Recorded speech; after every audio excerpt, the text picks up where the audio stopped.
And I knew the Lord's Prayer because I had to say it every Sunday. So that one I had down. Oh, praise God. It's so divine. This is why I say it all the time. The more I study human physiology, the more I believe in God. I don't know why I'm getting so emotional, dude. I apologize, but Your father means a lot to you, huh? Oh, my dad means everything to me. He's my hero. There's a doctor named Dr. Mike. Yeah. How do you feel about his perspective on things? So I'm not a big fan of his. Dude, I can tell you right now, I would bet my entire career. I'm going to say it right on the podcast, and we're going to do this test, and you come back and see if I'm right. I'm just playing, I don't fight, I do pray. I only go the way of Mr. Yahweh. Try to correct me, but I'm stuck in my own ways. Why wouldn't you take advantage of that? I don't believe I have any truth, I just live every secret. Gary, I'm so excited about this episode, but I would like to introduce you to my audience. Guys, cool.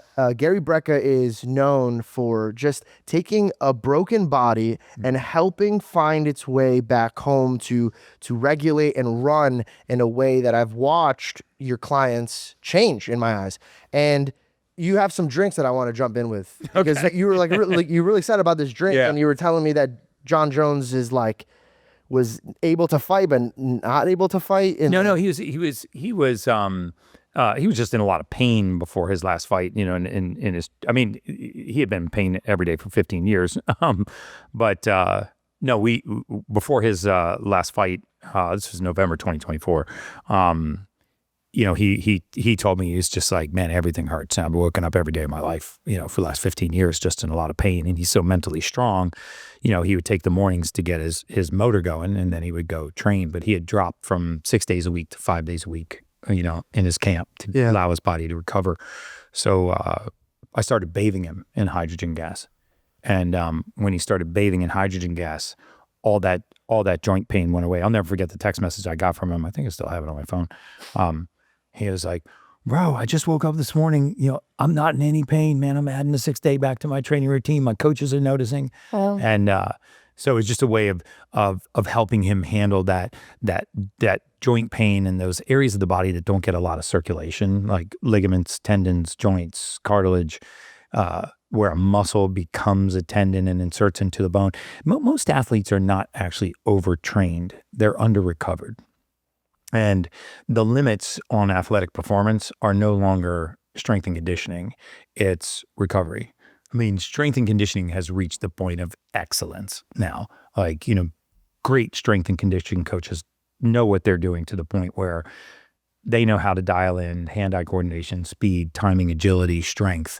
But there's not a whole new, brand new, undiscovered frontier in strength training. Right? It's in my opinion, it's sort of hit its ceiling. And now we got to focus on recovery, like the parts of the body that are normally ignored, right? And those are your joints, your ligaments, your tendons, those areas that don't get a lot of blood flow, that recover slowly behind everything else. I mean, if you look at any professional sport and you look at the number of non-contact injuries, right? So take the NFL, for example. Non-contact injuries would be like a running back being whistled into the game and blowing an Achilles heel while he's running into the game, or a receiver, you know, cutting a pattern running down the field and without being contacted blows an ACL. Those are the kinds of injuries you can't really tolerate or don't want to tolerate on a professional sports team. You know, the 49ers, for example, they lead the league in non-contact injuries for the last 10 years. Really? Every year. Wow. And if you look at where they train right next to a big power station. Stadium is here, training facility is here, and the biggest power station is right here. Oh, it's so interesting. So they're training in this massive EMF field. And not once for the last 10 years have they not led the league in these kinds of injuries. And they're serious. I mean, they're Achilles, they're MCLs, ACLs, PCLs, they're ligaments and joint stabilizers that should not be tearing without trauma. So are you saying that it's the free radicals that they're getting from the plant that's harming their body? It's the disruption. It's in that case, you know, if I was to guess, I would say it is the strength of that EMF field is so disruptive. You know, our cells communicate through electronic channels. So if you look at a cell, it has this sort of 2-layer wall called a phospholipid bilayer, and things move in and out of that cell. Waste leaves, nutrients come in, and they pass through these little channels, these ion channels, and these are little small electrical charges. They're very sensitive to these EMF fields, and we're only now starting to really breach the area of EMFs and what they can do in the body. But we're one giant electrical charge. I mean, the body has a charge. This is why grounding is so good. People poo-poo grounding because it's free and you can take your shoes off and touch the surface of the earth. But the earth has a low Gauss current.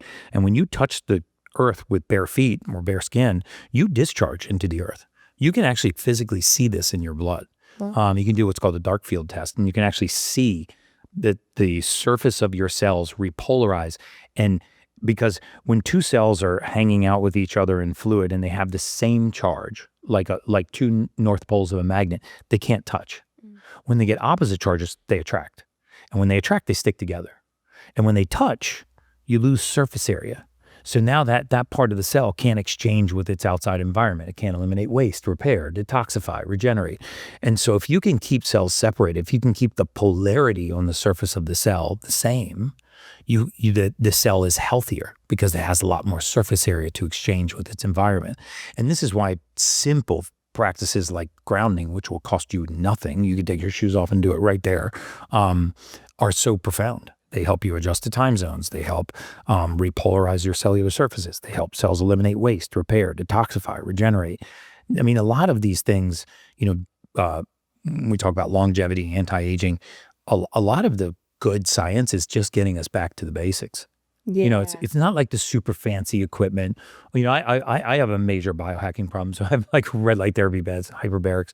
But when you really talk about longevity, God gave us everything that we need to thrive. It's just whether or not we access it. Today's episode is sponsored by 8 Sleep. Guys, I don't know about you, but sleeping is a huge deal, man. Recovery is a huge thing. And I'm telling you, if you're getting a bad night's sleep, you gotta fix this, bro, because there's no workout, there's no eating, there's no drinking that could solve a good night's sleep. And I got something here that's actually gonna help you for sure add 1 hour of better rest. The Pod 5 is gonna be definitely something that you need. It helps regulate the sleep when it comes to temperature, elevation, if somebody's snoring, heat, maybe somebody's cool. It could go all the way down to 55 degrees or all the way to 110 degrees. If this is something you're interested in and you want $350 off of your Pod 5, go use my code Janko or go to 8sleep/Janko. Use that code today to get $350 off. But remember this product is backed and proven that it gives you 1 extra hour of good sleep. So go ahead and use it. It has a 30-day at-home trial. So if you try it and you're like, listen, me and hubby are not sleeping, he's still snoring, I'm still hot and uncomfortable, send it back. But go to my link, use my code Janko, and get $350 off. Okay, back to the show. All right, so my perspective on life might be broken. I want to share it with you because, I don't like to buy into everything because I feel like everything nowadays is a really good marketing tactic. Okay. I had a conversation with Tony Robbins, and when I walked away from it, there was something very powerful I walked away from. I believe the gospel above all things. Amen. So if a doctor's telling me something, but the gospel tells me something, it's like I listen to the good doctor first. Now, I believe that my mom used to say this: God gave you a brain, use it. Right? So I believe that science and medication were made by people that were given wisdom from God to create medicine to help people. I agree with that.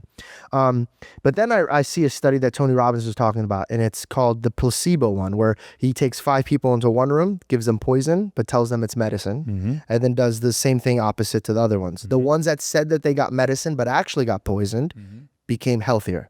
And the ones who said that they got medicine, but it was actually poison. You get what I'm saying? So a man thinketh, he shall become. Okay. Yeah. So my brain stayed away from taking supplements. My brain stayed away from checking my blood or checking my problems or checking everything because I don't want to see a problem and then hyper-focus on it. And then I also don't want to hyper-focus on trying to make sure I get all of these things because I believe pharmacy could be a good thing, but also I believe that it could be a bad thing.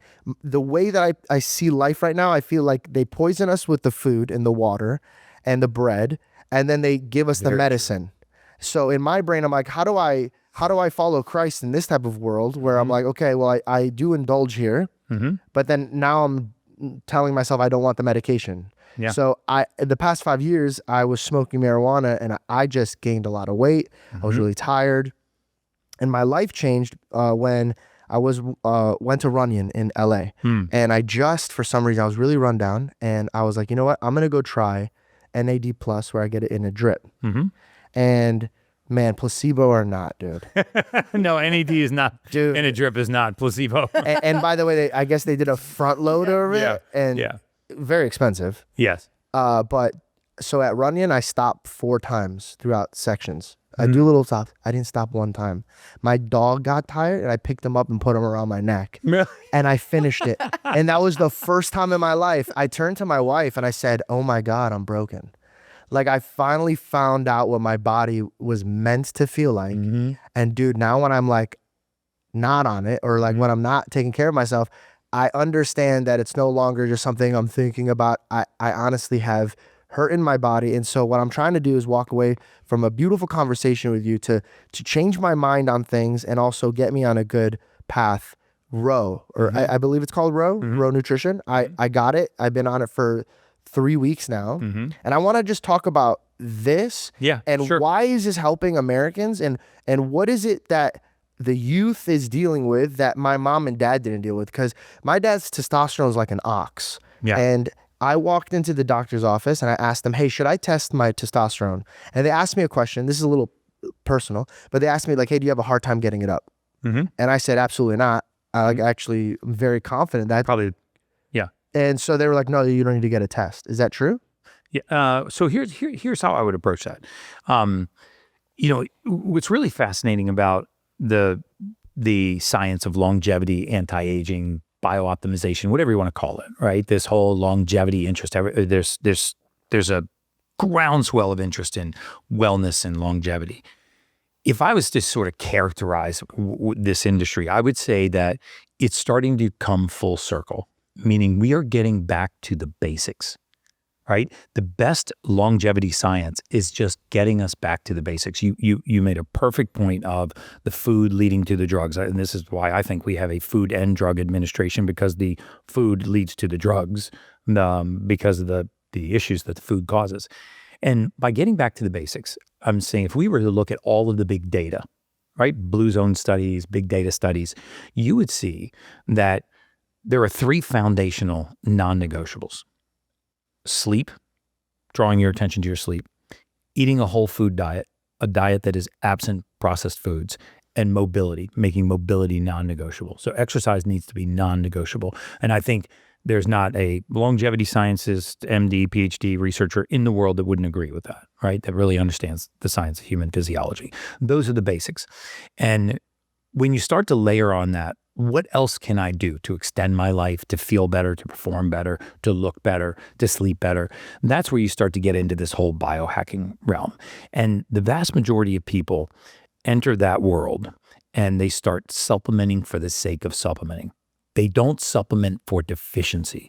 So for example, if I was to go, if you were to have a leaf rotting in any of these trees out here, this palm tree or any of these trees out here, and you were to call a true arborist, a true botanist out to look at that plant, they wouldn't even touch the leaf, right? If the leaf was rotting, they would core test the soil and they would say, you know what? There's no nitrogen in this soil. And then they would add nitrogen to the soil and the leaf would heal. Human beings are no different. When you deprive the human body of certain raw material, you get the expression of disease. And let me explain what I mean. So when you have that deficiency and you are supplementing for the sake of supplementing, but you don't know what your body is deficient in, you're just guessing. It's just like you could have gone out and watered that tree, leaf still rotting, put sulfur on the soil. Sulfur is great for plants. Leaf is still rotting. You could have put phosphorus on there, still rotting. You put nitrogen, boom, the leaf heals. Humans are no different. So the question is, how do we find the deficiency?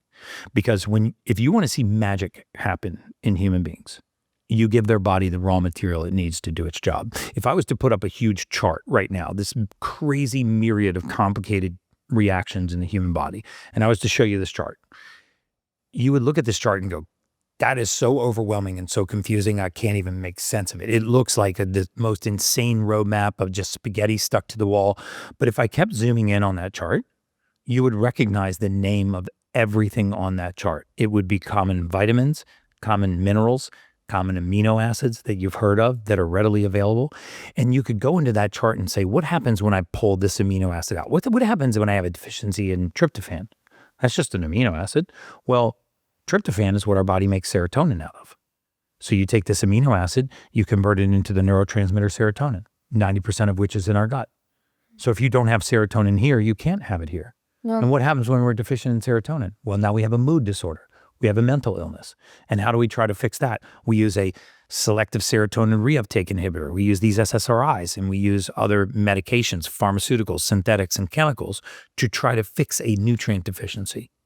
And so I wholly agree with you that, when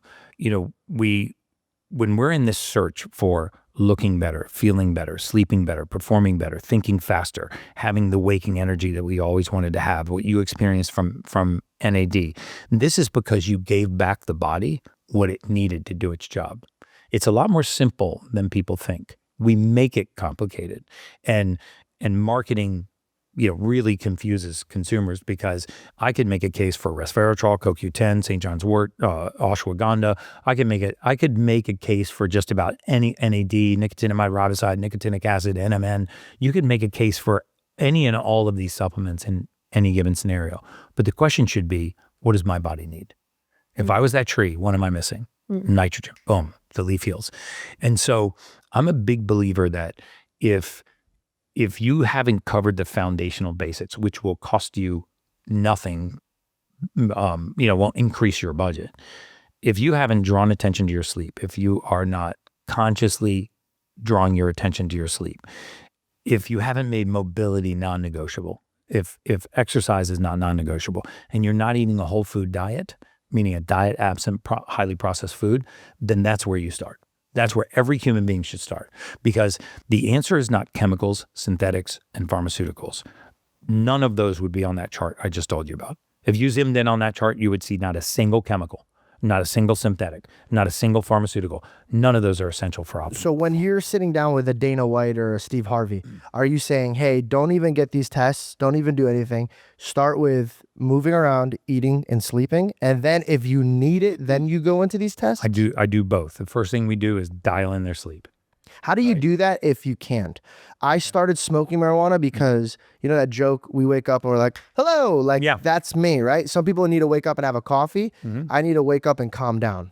Right. So when it comes to sleeping, my brain is already thinking about the next few days. Yeah. And then I'm like excited. And then now I go to bed at like 4 o'clock in the morning every night. So then I started to smoke, and then that doesn't even help anymore. Now I'm just up smoking. Right. So what you were using was a tranquilitic. You were tranquilizing yourself to go to sleep. And that's not good. So the question is, why weren't you sleeping? I'll tell you why you weren't sleeping. You weren't sleeping because you weren't tired. You weren't sleeping because your mind was awake. So what happens to the vast majority of people that are nutrient deficient, and I'll give you the specific supplements for that, none of which, by the way, are my supplements. So what happens is when you have certain nutrient deficiencies, specifically the complex of B vitamins, something called methylfolate, and very often something called SAMe, and I'll explain that in a second. What happens is, as your environment quiets, your mind wakes up. So you've worked all day, you've done all the right things, and you lay down to go to sleep at night, and your environment's quiet, and all of a sudden your mind wakes up, and you start doing what's called rumination, and you start thinking about, did I get everything on my grocery list? Did my belt match my shoes? Did I return that Instagram post? Did I get through all my emails? You start ruminating, because now your mind is awake because your environment's quiet. So the question is, what wakes the mind up like that? Well, what wakes the mind up is a class of neurotransmitters called catecholamines. These are waking neurotransmitters. They're actually part of our fight or flight response. And there are 4 of them: norepinephrine, epinephrine, ephedrine, and dopamine. One of these we call adrenaline. And so what happens is, when these neurotransmitters rise in the brain, they start to create a wakened state. Well, why are these neurotransmitters rising? Generally, they're rising because you have an impaired ability to down-regulate them. So every time we have a thought in our mind, we also break that thought down. So you create a thought, and then you break it down. You create a thought, and you break it down. The process of breaking down thought is just as important as the process of creating thought. When you create thought at a faster rate than you break it down, we call this attention deficit disorder. but it's actually not an attention deficit at all. It's an attention overload disorder. It's too many windows open at the same time. That's why they get overwhelmed. That's why you get overwhelmed. And they can't break it down. Yeah, see, ADD and ADHD are not people that have ADD and ADHD, take it from somebody who was diagnosed with that in a very young age. I was actually in a special needs program at University of Maryland. Welcome, special friend. Yeah. They called me a hybrid. Yeah. Oh, were you? I was in the regular class and in the special class. Oh, were you? Dude, I was diagnosed with hyperactivity disorder, impulse control disorder, attention deficit hyperactivity disorder. And basically all they did was just put us in a big room, let us run around and jump on trampolines and roll around on mats. The best day of the life. Yeah, it was Deserves the great. best. and then learn in small increments. You know. Did they ever put you on a pill? They wanted to put me on, I don't know if it was Ritalin or Adderall back then. So I was born in 1970. This was in the late 70s, early 80s. But I was in this, I remember my mother, thank God, being very, very resistant to them putting me on medication. But whatever it was at the time, I don't know if Ritalin had been around by then, but it was either Adderall or Ritalin, one of those that they wanted to put me on. But she had the presence of mind to say, I'm not putting my son on medication. My mom was bullied into putting me on it. Like they held me back, they put me in the class, and they just sat her down. They're like, yo, his life is cooked. Like he's not going to amount to anything. Yeah. And they made her like up at night crying. And she begged God. She's like, if this is for him, let the door be open. If it's not, close it. I was on it for about like 2 weeks. But it's so funny. I never told my mom. I told her when I was older, but as soon as I took the pill, on the way to the bus stop, I was like in the 5th or 6th grade. On the way to bus stop, I would yak it out every time. It would not sit in. It's an amphetamine. Yeah. It's legal speed. So if you think about, think about what's going on physiologically, right? You're creating thought at a faster rate than you're breaking it down. Yeah. So instead of saying, well, how do we break down thought? Right? Because the mind's racing. So modern medicine says, well, here's the solution. If the mind's racing, let's put an amphetamine into the body to race the central nervous system to match the pace of the mind. So that's like saying, all right, let's take the system that's not broken, the central nervous system, let's break it to match the system that is.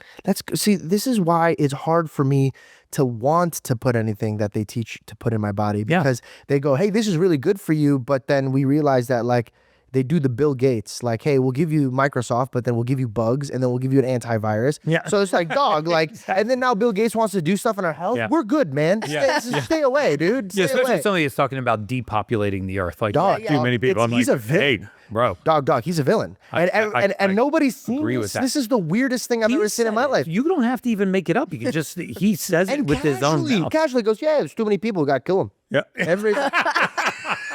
It's like, what? Yeah. He's like, yeah, we got to shut this down. There's too many people. What's up, my men that groom themselves? I'm talking about the men that actually wash their face, they wash their hair, they actually care about being and looking presentable. This video is sponsored by Base Body Works. Let's talk about their shampoo and conditioner. They're met with really good ingredients that are plant-based, that are peppermint and argan oil. This is gonna help your hair feel cleaner, hydrated, and healthier looking. Now let's talk about the daily skincare duo. Charcoal cleanser plus moisturizing cream. Ingredients like willow bark and squalene helps clean pores and hydrates the skin. And plus, it's a simple routine, which it means is you're gonna be more consistent with it. Because let's be honest, as men, if it's complicated, we're out, we're done. If that's something that you wanna add to your routine in the mornings, go ahead and hit the link in my description or go to basedbodyworks.com or use my code George for 20% off. And you can get a free toiletry bag if you buy a set purchase, which I think you should. Trust me, you'd love it. So back to this theory, if we think about what do we use to break down thought? We actually use natural compounds. We use the complex of B vitamins. We use methylfolate. We use trimethylglycine. These are common vitamins, minerals, and amino acids that you can get over the counter that will actually restore the balance to being able to break down thought. We have to stop taking things like folic acid, right? I mean, people that have, so I'm a huge believer in doing 2 tests. So if I was to parachute into someone's life, like what I did with Dana White, for example, the first thing I did was fix his sleep. The second thing I did was fix his diet. And the third thing I did was make exercise for him non-negotiable. And we did 2 types of testing. We did a blood test and we did a genetic test. The genetic test you do once in your lifetime. It's called a genetic methylation test. It's like testing the soil for what's missing. And you only do it once because the genes you're born with are the genes you die with. And it's important to understand that there is not a single compound known to mankind, not one. There's no vitamin, no mineral, no amino acid, no nutrient of any kind that we put into the human body that is used in the format that we put it in. It enters our body, and then our body converts it into the usable form. So just like we pull crude oil out of the ground, right? You cannot put crude oil into your gas tank, right? Because the car doesn't understand that fuel source. But if you take crude oil, you refine it to gasoline, now the car can run. So everything that enters our body goes through this refining process. Where does that go? This Is it the gut? This happens mainly in the gut. So if you have a bad gut, Oh, if you have a bad gut, I mean, if you imagine the center of take the hub of a wheel, a bicycle wheel, and you look at all the spokes coming out of it, the gut is right here at the center. And the number of conditions, eczema, psoriasis, mood disorders, mental illnesses, gut dysbiosis and dysfunctioning gut microbiome has so many consequences that we have labeled as pathology and disease that are actually deficiencies in the gut. Yeah. That is very, very true. Like autoimmune disease. I had really, really bad asthma when I was younger. And, every doctor told my mom if she doesn't take steroids, she's going to die. And I healed it through food, through my gut, and through just completely rearranging my diet, eliminating things, reintroducing things. And it's crazy because those are your lungs, but I healed it through my gut. Yeah. I mean, I had a Harvard PhD on my podcast that was Dr. Palmer, who is treating drug-resistant mental illness with diet, right? So if we get back to this nutrient deficiency, once you see what your body can convert into the usable form and what it can't, you supplement with that nutrient. So for example, one of the most common gene mutations in the world is called MTHFR. It's affectionately called the motherfucker gene. Can I say motherfucker? yeah. Okay, because I did. So I love how you said it twice. Just in case. Can I say it? Can I say it? Motherfucker. So it stands for methylene tetrahydrofolate reductase, but it's a gene mutation. It's the most common gene mutation in the world. Half your listeners listening to this podcast have it. Yeah. So what this does is it impairs or blocks your ability to take folic acid and convert it into the form the body uses, which is called methylfolate. Okay. Now that doesn't sound like a big deal until you realize that folic acid is the most prevalent nutrient in the human diet. So now if you can't convert the most prevalent nutrient in the human diet into the form your body can use, you have a massive deficiency. And that deficiency leads to all kinds of consequences. I'll give you a few. For example, I've never, in almost 250,000 patients that came through our functional medicine clinic, I never once, not a single time, saw someone who was suffering from anxiety who did not also have gut issues. People that suffer from anxiety will tell you they have gas, bloating, diarrhea, constipation, irritability, cramping. Me. Yes. I've never, ever in my life had anxiety or depression. Couldn't even understand it when people said it. I grew up with struggles in my life, but my mom and dad were like, shut up. Get back to work. I'll show you what it's like to be sad. Yeah. Also, my mom and dad, I always joke around about that, but the truth is my mom and dad always taught me to see gratitude first instead of anxiousness. And biblically, it's a good pattern to follow. But I will admit, when I gained weight, and I thought it was psychologically because I gained weight, but I think it came at the same time. I gained weight, my gut is like just not doing well. I don't have, and this is kind of graphic, I don't have any solid stool for like 2-3 years. And I came to the conclusion, I'm like, okay, I'm gaining weight. I don't feel like I used to feel, like very tired, very like, what's the point? Like, that's not who I am. Yep. And I had to like re-engineer my mind back to where I think of it, but it wasn't like a diet thing. And so I'm trying to circle back is this. The way that we're eating now, the way that we're sitting down, the way we're looking at our phone is very different than how my dad was raised. My dad came from Iraq to Chicago, was working so many jobs, was moving around. He had better food, better quality life. Now, at my age, I'm looking at my friends and they're willingly on steroids or any type of like testosterone boost. Yeah. Just borrowing from their future. Okay, so I want to talk to you about that because to me, I feel like this is how life is to me. It's either you want to work for it the right way, the honorable way, the way that God intends for you to labor, or you just take the devil's way where he's like, come on, just take it, just inject yourself. You'll feel good, you'll feel strong. But I look at the future of theirs, and I'm not a scientist to know if that's going to affect them or not. So is it wrong for kids my age to, instead of trying to change their diet, try to get that test to try to figure out what they need, rather than just go see they have low tests, have a doctor inject them, doctor gets paid, dude feels great. What happens to that dude in the future? Oh, now he's dependent on that hormone. When you take hormone, and full disclosure, I'm on hormone therapy. I take testosterone injections. So why? So when does it become okay? So when you have what's called true testicular hypofunction, when your body loses the capacity to produce optimal levels of this hormone, it can be game-changing, life-changing. I mean, the FDA just removed all the black box warnings from female hormone therapy.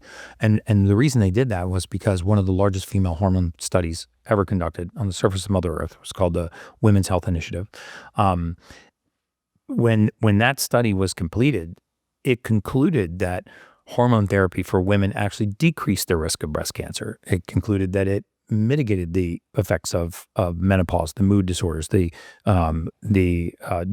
depression, the hot flashes. So the question is, I get back to the same thing all the time. What does the body need? Before you start to take over function in the human body, you should ask yourself, does this person have the raw material to do its job? You could buy a brand new Ferrari, park it in that garage, drain the gas tank, and that engine is not going to start and it's not going to run. There is nothing wrong with that vehicle. As soon as you add gas to the tank, it's going to start again. So the question is, how do we find the deficiency? Before we assume that something has gone wrong, before we assume that God has made a mistake and the immune system has started to attack you, we should say, does this body have the raw material it needs to do its job? So if you know, for example, that you have this gene mutation, MTHFR, you need to supplement with methylfolate. And when you do, magic things will happen in the human body, right? Because when we talk about the gut, I believe that the most overlooked thing in all of bariatric medicine, gut medicine, is not the contents of the gut. It's not food allergies. It's not food sensitivities. It's in many cases not even the gut microbiome. It is the pace of the gut. It is the speed that it moves. So you said I hadn't had, a firm stool in 3 years or 10 years. That's because your gut's moving too fast. So think about your gut as a 30-foot long conveyor belt. Okay, you put contents on it at one end as they exit the stomach. 30 feet later, it's going to exit the rectum. Okay, the pace of that conveyor belt is everything. How fast the speed of that conveyor belt matters. If you went into any factory in the world that works on a conveyor belt system, and you just walked into that factory and you doubled the speed of the conveyor belt, the entire factory would break down. If you paused the conveyor belt, the factory would break down. If you slowed it down, then sped it up, and then paused it, and then sped it up, and then slowed it down again, you jack up the whole production line. And then what happens is when the pace of the gut gets off, people immediately think, what did I last eat? And they're like, oh, I have a food allergy. I have a food sensitivity. Well, the way to find out if you have a food allergy or food sensitivity is to ask yourself the question, is there ever a time that I can eat this and not have a reaction? So if you say, I'm allergic to corn. Bread. Okay, bread. Is there ever a time that you can eat bread and not have a reaction? If that answer is yes, sometimes. In Italy. I'm okay. In Italy, that's because it doesn't have folic acid. They put folic acid in bread? Is that the main difference? That is the main difference. And why do they put that in there? So back to this gene mutation, MTHFR. This gene mutation, like surrounding the conversation, huh? Yeah, which half the population has. I can't emphasize this enough. Half the population has this. If you don't mind me, I'm sorry to cut you off. Why do they have it? It's just the most common, most prevalent gene mutation in the world. But why? Because as we don't pass disease from generation to generation, with very rare exceptions. We have this notion in modern medicine that disease is genetically inherited. If you go to the doctor and they find that you have high blood pressure, for example, and they'll say, and they do a full cardiac workup. Everything's normal. EKG is normal, EEG is normal, heart sounds normal, lung sounds normal. Everything's normal with your heart. They're going to medicate you because they're going to say, you know what, George, your father's brother had high blood pressure. Your mom's brother has high blood pressure. You have genetically inherited hypertension, genetically inherited high blood pressure. But if you ask them, what gene did I inherit that caused this condition to exist? That's when their face would go blank, because there is no gene for that condition. So it is not genetically inherited. In fact, the human genome is expressly designed to not pass on disease. None of us would be here if the genome was designed to pass disease on. What we pass from generation to generation is the inability for the body to take a raw material, folic acid, for example, and convert it into the usable form. So if we look at in the United States, we passed a law in the early 90s that required the federal government to spray all of our grains, all pasta, all bread, all cereals, all flour with the chemical folic acid. And I say chemical because folic acid does not exist naturally in nature. You cannot find folic acid anywhere on the surface of the earth. We make it in a laboratory. And so how do you know if a food's been sprayed with folic acid? It will say fortified or enriched. Anything that is fortified or enriched has been sprayed with folic acid. So now half the population cannot break down folic acid. Then why do they put it in the food? They put it in the food because folic acid, when it breaks down into methylfolate, helps prevent neural tube defects in pregnant women. It actually helps a fetus develop. And so when there was a high number of neural tube defects and miscarriages in pregnant women, they surmised that they needed to supplement with folic acid, which was patently false. You need to supplement with methylfolate. And so they required that our grains, flours, rice, pasta, cereals of any kind be sprayed with this chemical folic acid. What we really should have done was spray it with methylfolate, the form the body can use. This is the leading cause of postpartum depression in young women. What is the first thing an OBGYN tells a young woman that gets pregnant to do? Take high doses of folic acid. What happens if she has that gene mutation, which almost half the women have? She immediately goes nuts. If you look at the onset, she goes nuts. I mean, that postpartum depression, even though it's called postpartum, it actually starts during pregnancy. So they start taking a prenatal vitamin. They start getting anxious. They start developing anxiety. They start exhibiting signs of depression. After the pregnancy is over, they're still taking the prenatal vitamin. They're still exhibiting these symptoms. Eventually, they stop taking the prenatal vitamin and the symptoms go away. So they blame it on the pregnancy, not on the vitamin. And so, again, this is getting us back to the basics. Why is it that we think that a man-made chemical that didn't even exist until 1993 is somehow essential for human performance? Right. It can't be. What's essential is what comes from nature, like folate and methylfolate. I don't want to get into my conspiracy bag, but it's kind of hard to like turn away from these type of things now. Mm-hmm. We look at villains in Marvel movies or DC like movies, you know, and what do? They give you the problem so that they can give you the solution. Yeah. And then we sit here, we scoff and we laugh, but then we're watching them do that to us here. Yeah. And now if I go to the doctor and they say, oh, your dad has this, so you're linked into it. Mm-hmm. Where can a man feel safe to go and get actual help where he feels safe and not like somebody's just pushing a pill? Yeah. And can I ask you a question? Do these doctors get money when they push these type of medications? Well, the only way that they can get paid is if the prescription or the treatment is covered by Medicaid, Medicare, by health insurance. So the only way that, and this is why I'm not anti-modern medicine, by the way, at all. And I'm certainly not anti-physician. I'm not licensed to practice medicine. And I have the utmost of respect for people that are. I think virtually 100% of people that get into medicine to be a practitioner do so for the right reason. They go into a system that only gives them one solution. So if you come to see me as a physician, I can't prescribe diet, lifestyle, spiritual well-being. I can't ask you about your sense of community, your sense of purpose, the connections that you have in your life, you know, your sleep, whether or not you're eating a whole food diet. Is exercise something that you do on a regular basis? I just take the problem that you have, and if it is a disease or a disorder, and I will tell you the best way to manage it. We maintain symptoms and we manage disease. We don't think about permanently putting it in your rearview mirror. And I never check your body to see what you're deficient in. I just assume the body has made a mistake. So I have everybody do what's called a genetic methylation test. You do that test, you will never guess again for the rest of your life on what your body is deficient in. you will have an exact roadmap on what to supplement with. That way you're wading through the noise. You're not just supplementing for the sake of supplementing, you're supplementing for deficiency.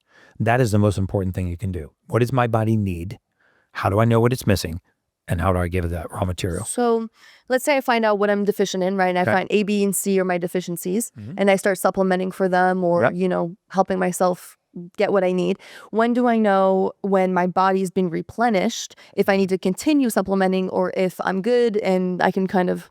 You will take those supplements for the rest of your life. Because if your genes cannot convert one raw material into the form the body needs, there'll never be a time where you can, right?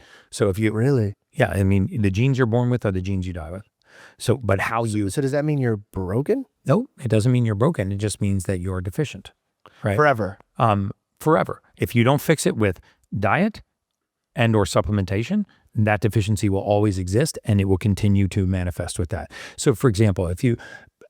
do you know anybody that suffers from anxiety? Do you ever suffer from it? Or yeah, I know people. Okay, so somebody that's listening to this podcast. Listen, I had so many jokes. They just popped in. Do you even... Why? Who's asking? Wait, what are you talking about? Why are you asking me this? Are you looking at me?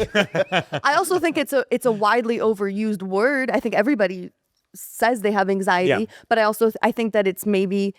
And now, actually, from what you're saying, it would make sense why it feels like it's an epidemic, why there's so many people have anxiety because of the food and their lifestyles, and we're unhealthier than ever. So I guess it would make sense that there's so many people that have... Here's the common thing that will run through the thread of people suffering from anxiety. If you ask them these 3 questions, if you say, have you had it on and off throughout your entire lifetime? Yeah. They'll say, yeah, I have. Okay, there's the first sign that it's genetics related to a deficiency.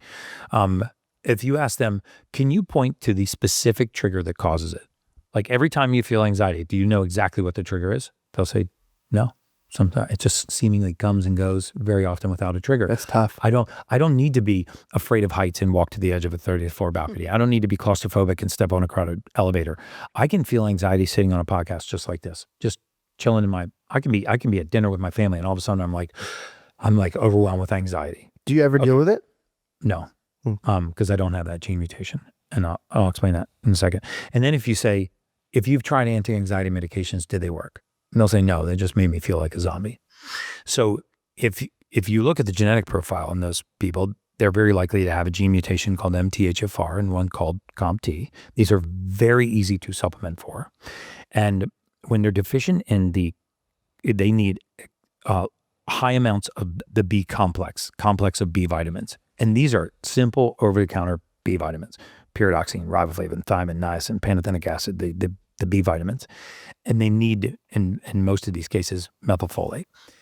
And because when you put that into their body, they start to break down these fight or flight neurotransmitters. These fight or flight neurotransmitters return to balance and they feel normal.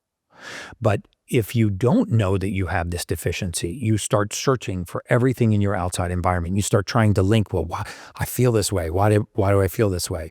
Well, I just recently moved, or I got a new job, or I haven't been sleeping, as much. Or you're constantly looking in your outside environment for why your inside environment feels this way. Your inside environment feels that way because it's nutrient deficient. This is like the message that I really want to preach to people, because the human body was designed by God. It is such a magnificent machine, but it needs raw materials to do its job. It needs vitamins, it needs minerals, it needs amino acids, it needs some basics to do its job. When you start to pull those out, you get this expression of all of these disorders. And so, again, I start by generally asking them to do this test, and you can get this methylation tests are available all over the place. And are they all expensive. As accurate? Yes, they all use the same PCR method. They're very accurate. And then once you know that information, you do a basic blood panel. You don't have to get crazy. You want to look at hormone balance. You want to look at what's called glycemic control. How well are you controlling your blood sugar? Because I promise you, blood sugar is the root of all evil. In fact, the Bible should say blood sugar is the root of all evil, not the love of money, because it's like, love of money is not killing people. Blood sugar is. That was a joke. He's like, bro, we're not changing the Bible, dude. Get off my podcast. Like, no, because you cross the line. I agree with no, I agree with you. Yeah. I think that blood sugar is the root of all evil. It's so funny. But and you look at hormone balance, nutrient deficiencies, and glycemic control. how well am I controlling my blood sugar? Yeah. My glucose, my hemoglobin A1C, and my insulin. That's where you start. So those are the markers. So if I go to the doctors, wherever it is that you go to get these tests, these are the markers I'm asking for? I want a hormone panel. I want nutrient deficiencies. I'll send you the panel that I would recommend. They can get it anywhere. Most people's primary care physician. Maybe we can link it in the podcast notes. It's a very simple panel. I would love to. I'm actually going to be doing this. This is something I'm really, really interested in, because once I took that NAD plus, and I'm taking the row now, so I'm taking 3 things. The orange thing. Curcumin resveratrol. Thank you. Curcumin resveratrol. And then glutathione. And then NAD Master plus. antioxidant. Yeah. And I've been feeling great. Yeah. So I think that. Dude, I can tell you right now, I would bet my entire career. Yeah. I'm going to say it right on the podcast, and we're going to do this test, and you come back and see if I'm right. Got it. You have a gene mutation called COMT, C-O-M-T. And you have a gene mutation called MTHFR. You have those 2 gene mutations. But you think he has the thing that you're saying? Absolutely. Is it the motherfucker thing? It's the mother. I'm not calling you a motherfucker, but it is the motherfucker gene. So I'm going to need you to leave. Can I take it with you? Actually be a motherfucker. Because I want to take a picture of me. The reason, and actually do, like, I want to go through everything we talked about and actually take it seriously, because I think it's really cool for me to sit on a podcast and talk about it. But I think, like the gospel, right? Like, it's cool to preach the gospel, but it's better to preach with your actions. Yes. So I want to take myself out of the hole to show other men that, like, you don't need testosterone shots. You don't need to go and take antidepressants or do anything. You need to change your food. You need to change your mobility, and you need to change your sleep. I really do believe in it. And I have lacked on all 3 of those And things. then you can add simple things like sunlight, grounding, breath work, that don't add $1 to your day. Like, I have not missed morning breath work in probably 48 months straight without a single exception. I'll miss a commercial flight not to miss breath work. And Is that in your early mornings? it's in my early mornings. The first 30 minutes of my day is the same every day, all day, every day, no matter where I am in the world. And sometimes I don't touch the surface of the earth because it's not possible, but I will get sunlight into my eyes. I will get sunlight on my skin. And I will do a round of breath work, simple round of Wim Hof breath work. Very, very simple. And I hydrate, I mineralize. I take a mineral salt that has all 91 trace minerals in it. I take all 9 of the essential amino acids. I add a hydrogen tablet to that. And every single day, that's how I start my day. We never took the hydrogen thing. Well, you can take it. How do you do it? You just drop it in water. You just take this. This is elemental. Talk to me about magnesium. this. What does this do? And I know you said you put them in a bath. Yeah, you can bathe in hydrogen. I did that with magnesium. Yeah, magnesium. Dude, okay. This is a question I got to ask you. This is what I've seen. And now I'm going to get more into a personal thing. Okay. Okay. So my gut was an issue, and my toes started to get affected. Is that gross? No, that's not gross. That's And normal. they put me on steroids. They put me on all this medication. Didn't change a thing. Well, Came back worse. You know what changed my toes to stop being blue? Apple cider vinegar. That's awesome. Dude, why? Why? Yeah, because you upset the pH balance in the blood. Again, back to nutrient deficiencies. So if you think about the fact that our heart only circulates 30% of the blood in our body. Most people think the heart circulates all the blood in the body. Oh, I it didn't doesn't. know I thought that too. Yeah, we have 63,000 miles, roughly, of blood vessel in our body. None of us has a heart, a left ventricle, that is strong enough with one contraction to push blood 63,000 miles. So it circulates 30% of the blood in our body. The other 70% of our circulation is microvascular. There's no pressure in these vessels. It is circulated by an activity called vasomotor. So think of a snake swallowing a mouse. Okay, it's a muscular transaction. The same way when you swallow, peristalsis will push a piece of chicken from the back of your throat into your stomach. And then eventually it'll exit the stomach, and peristalsis, this muscular motion, will push that food along your intestinal tract. There's no pressure. We don't have a hose in our mouth pushing things through, right? So it's not the pressure of the heart. It's 70% of this circulation is this activity called vasomotor. So what are things that cater to vasomotor? Well, things like red light therapy, apple cider vinegar, restoring the right pH to the blood. You know, when you start to having low homocysteine. So homocysteine is a natural amino acid that's in everybody's blood. Everybody listening to this podcast has homocysteine in their blood. But there are, again, back to this genetic test, there are gene mutations that impair your ability to break down homocysteine. So when this amino acid starts to rise and it's cruising by the inside lining of your arteries, it will irritate your artery. And if you irritate an artery, it will clamp down. And if you make the pipes smaller in a fixed system, this is a closed system, the pressure goes up. And now you have high blood pressure. So if you make the pipes smaller in the periphery, your fingers and toes get cold and they go numb. Your circulation gets low. When I started taking the NAD plus and all that other thing, I noticed I had to actually chat GPT because I was getting worried. My hands were swelling up and my feet were swelling up. Yeah, because the fluid was getting trapped in the tissues. Is that so? Should I stop taking it? Does that mean it's not working with me? No, you started to swell when you started taking NAD? Yeah. Okay, so then you to take the precursor for NAD, NMN, nicotinamide riboside, or nicotinic acid. Again, back to those basic B vitamins. So the reason why I believe that you have those 2 gene mutations is because you feel better because what you did with NAD and glutathione was you fixed your detox pathways. So glutathione is actually made by the liver. It is the master antioxidant in the human body. Every single cell in your body, without an exception, contains glutathione. There's not one cell in your body that does not contain glutathione. The body uses it to eliminate waste, cellular waste, right? So if you have impaired glutathione pathways, if you have an impaired ability to make glutathione, which is made from 3 amino acids, if you have an impaired ability to make glutathione, your detox pathways are impaired. What does this mean? It means that you're prone to more inflammation. You're prone to slow healing. You actually build up toxicity in the body worse than someone else. You don't methylate heavy metals, mold, mycotoxins. So the body gets dirty, if you will. Because when cells are not eliminating waste, that waste starts to accumulate in our tissues. When you add something like glutathione and NAD, it helps fix those waste elimination pathways. And so the cells start to eliminate waste again. And this is why you feel so much better. Not everyone needs NAD and not everyone needs glutathione. If you have impaired glutathione pathways, you should be supplementing with glutathione. And these nutrients help fix the detoxification pathways in the body. Like, for example, all 3 of us, or we could take 100 people, and we could all eat the exact same amount of mercury-laden tuna fish every day, I mean tuna fish with a little bit of mercury in it, every single day for, let's say, 90 days. At the end of 90 days, 1/3 of us are going to have deadly mercury poisoning.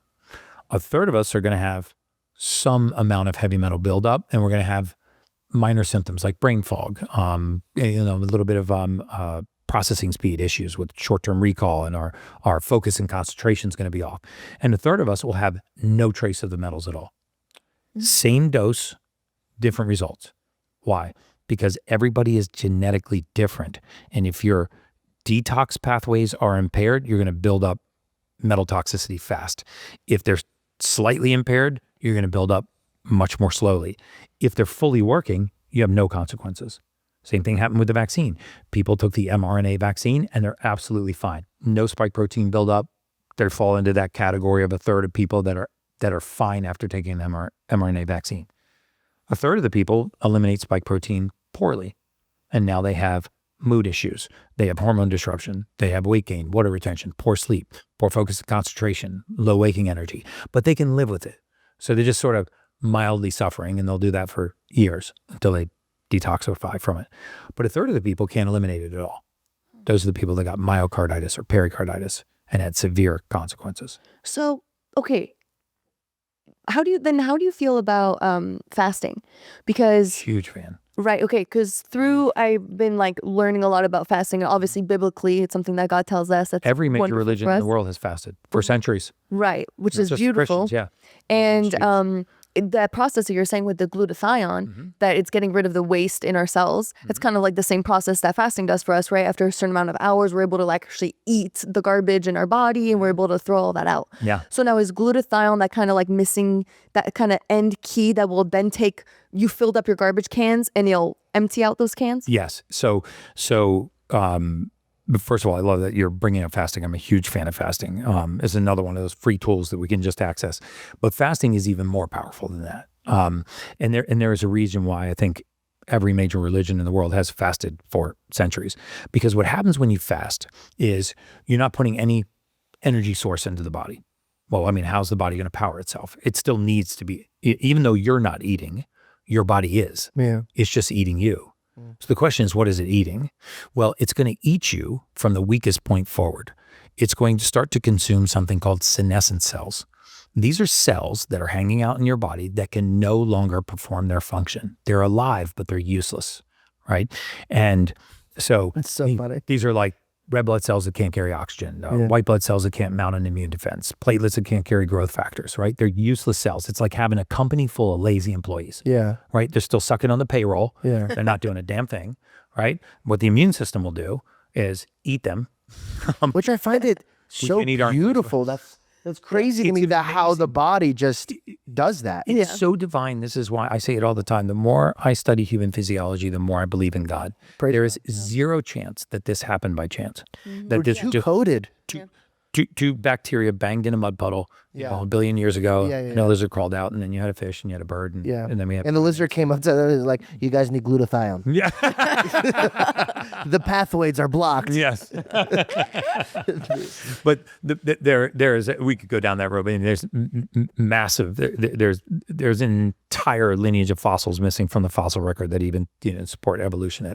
Evolution is not nonsensical, but so back to fasting. So it will consume these senescent cells, which cleans up inflammation.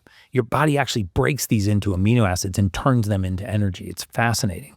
And then what happens is your body switches from processing all of this garbage, all the stuff that we're just shoveling in every day, and it goes into healing and repair mode.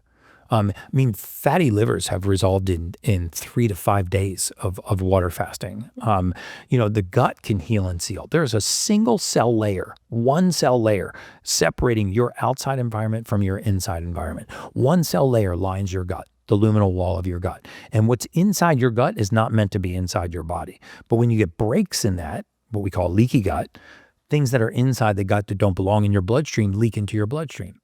What does that cause? It causes things like Crohn's disease.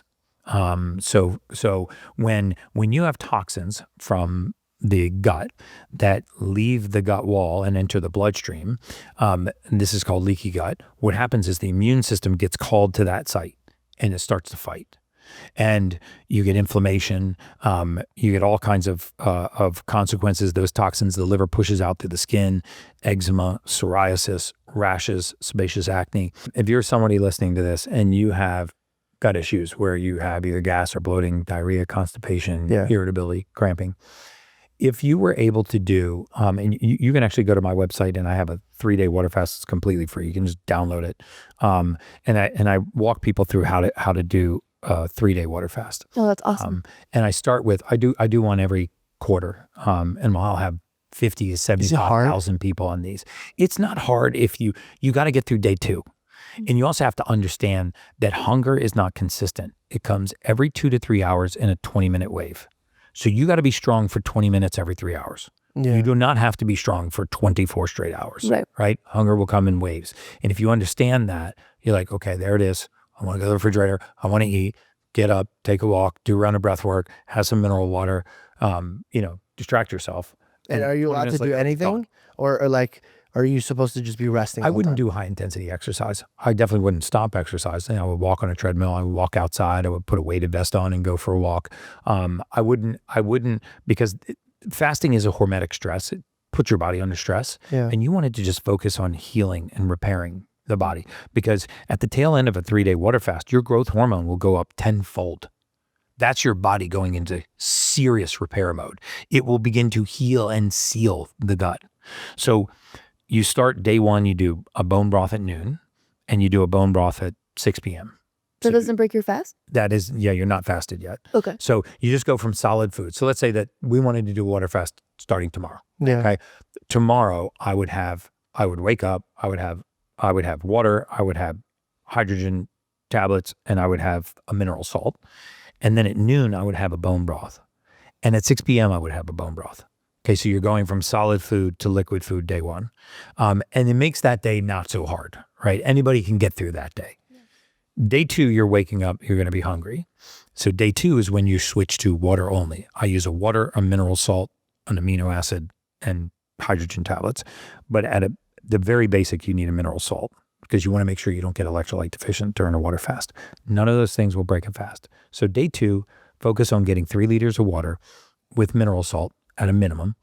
And in the latter half of day 2, that's when the hunger is going to really hit. Those 20-minute waves are really intense. So you just have to get through those 20-minute waves. You put yourself to bed, and now you are 1 sleep away from the 3rd day of your water fast.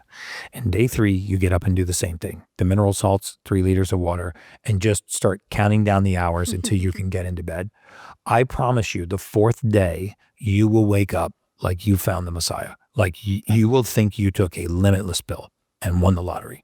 Really? I think I need it so clear, so focused, so alert, so awake. In fact, about 1/3 of the people that do my 3-day fast will continue for 2 more days on their own. They're like, I feel so good and I'm not hungry.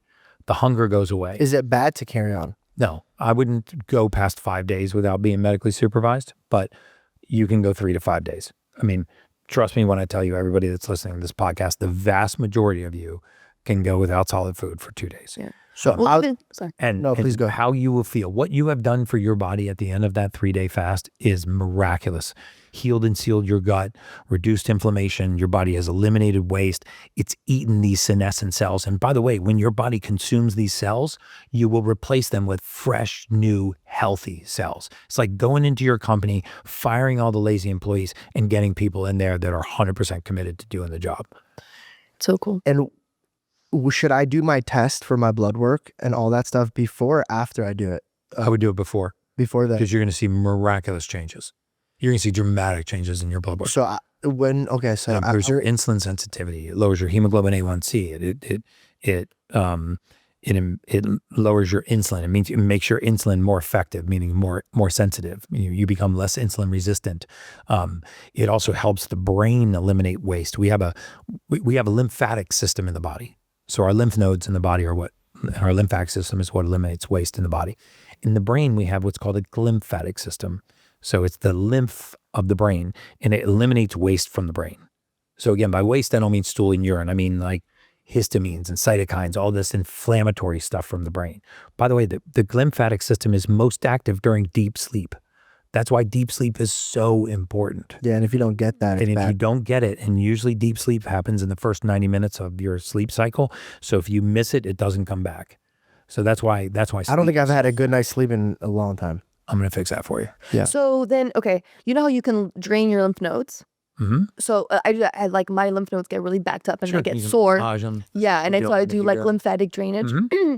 So when you sleep and you get deep sleep, is that the same way that you can drain your brain lymph? Yes, that's you're exactly it. Okay. Yeah, that's exactly it. So you have a deep phase of sleep, which is where the glymphatic system is active. You have a REM phase of sleep, which is where we're assembling memory, right? Mm-hmm. So like, let's say you learned some things on this podcast today. Tonight, when you go to sleep, you will assemble that into a memory. Like your hippocampus, where memory is stored, your prefrontal cortex, these two will communicate and it will become a learned memory. So if you get good sleep, you retain information. If you get good sleep, you eliminate waste from the brain.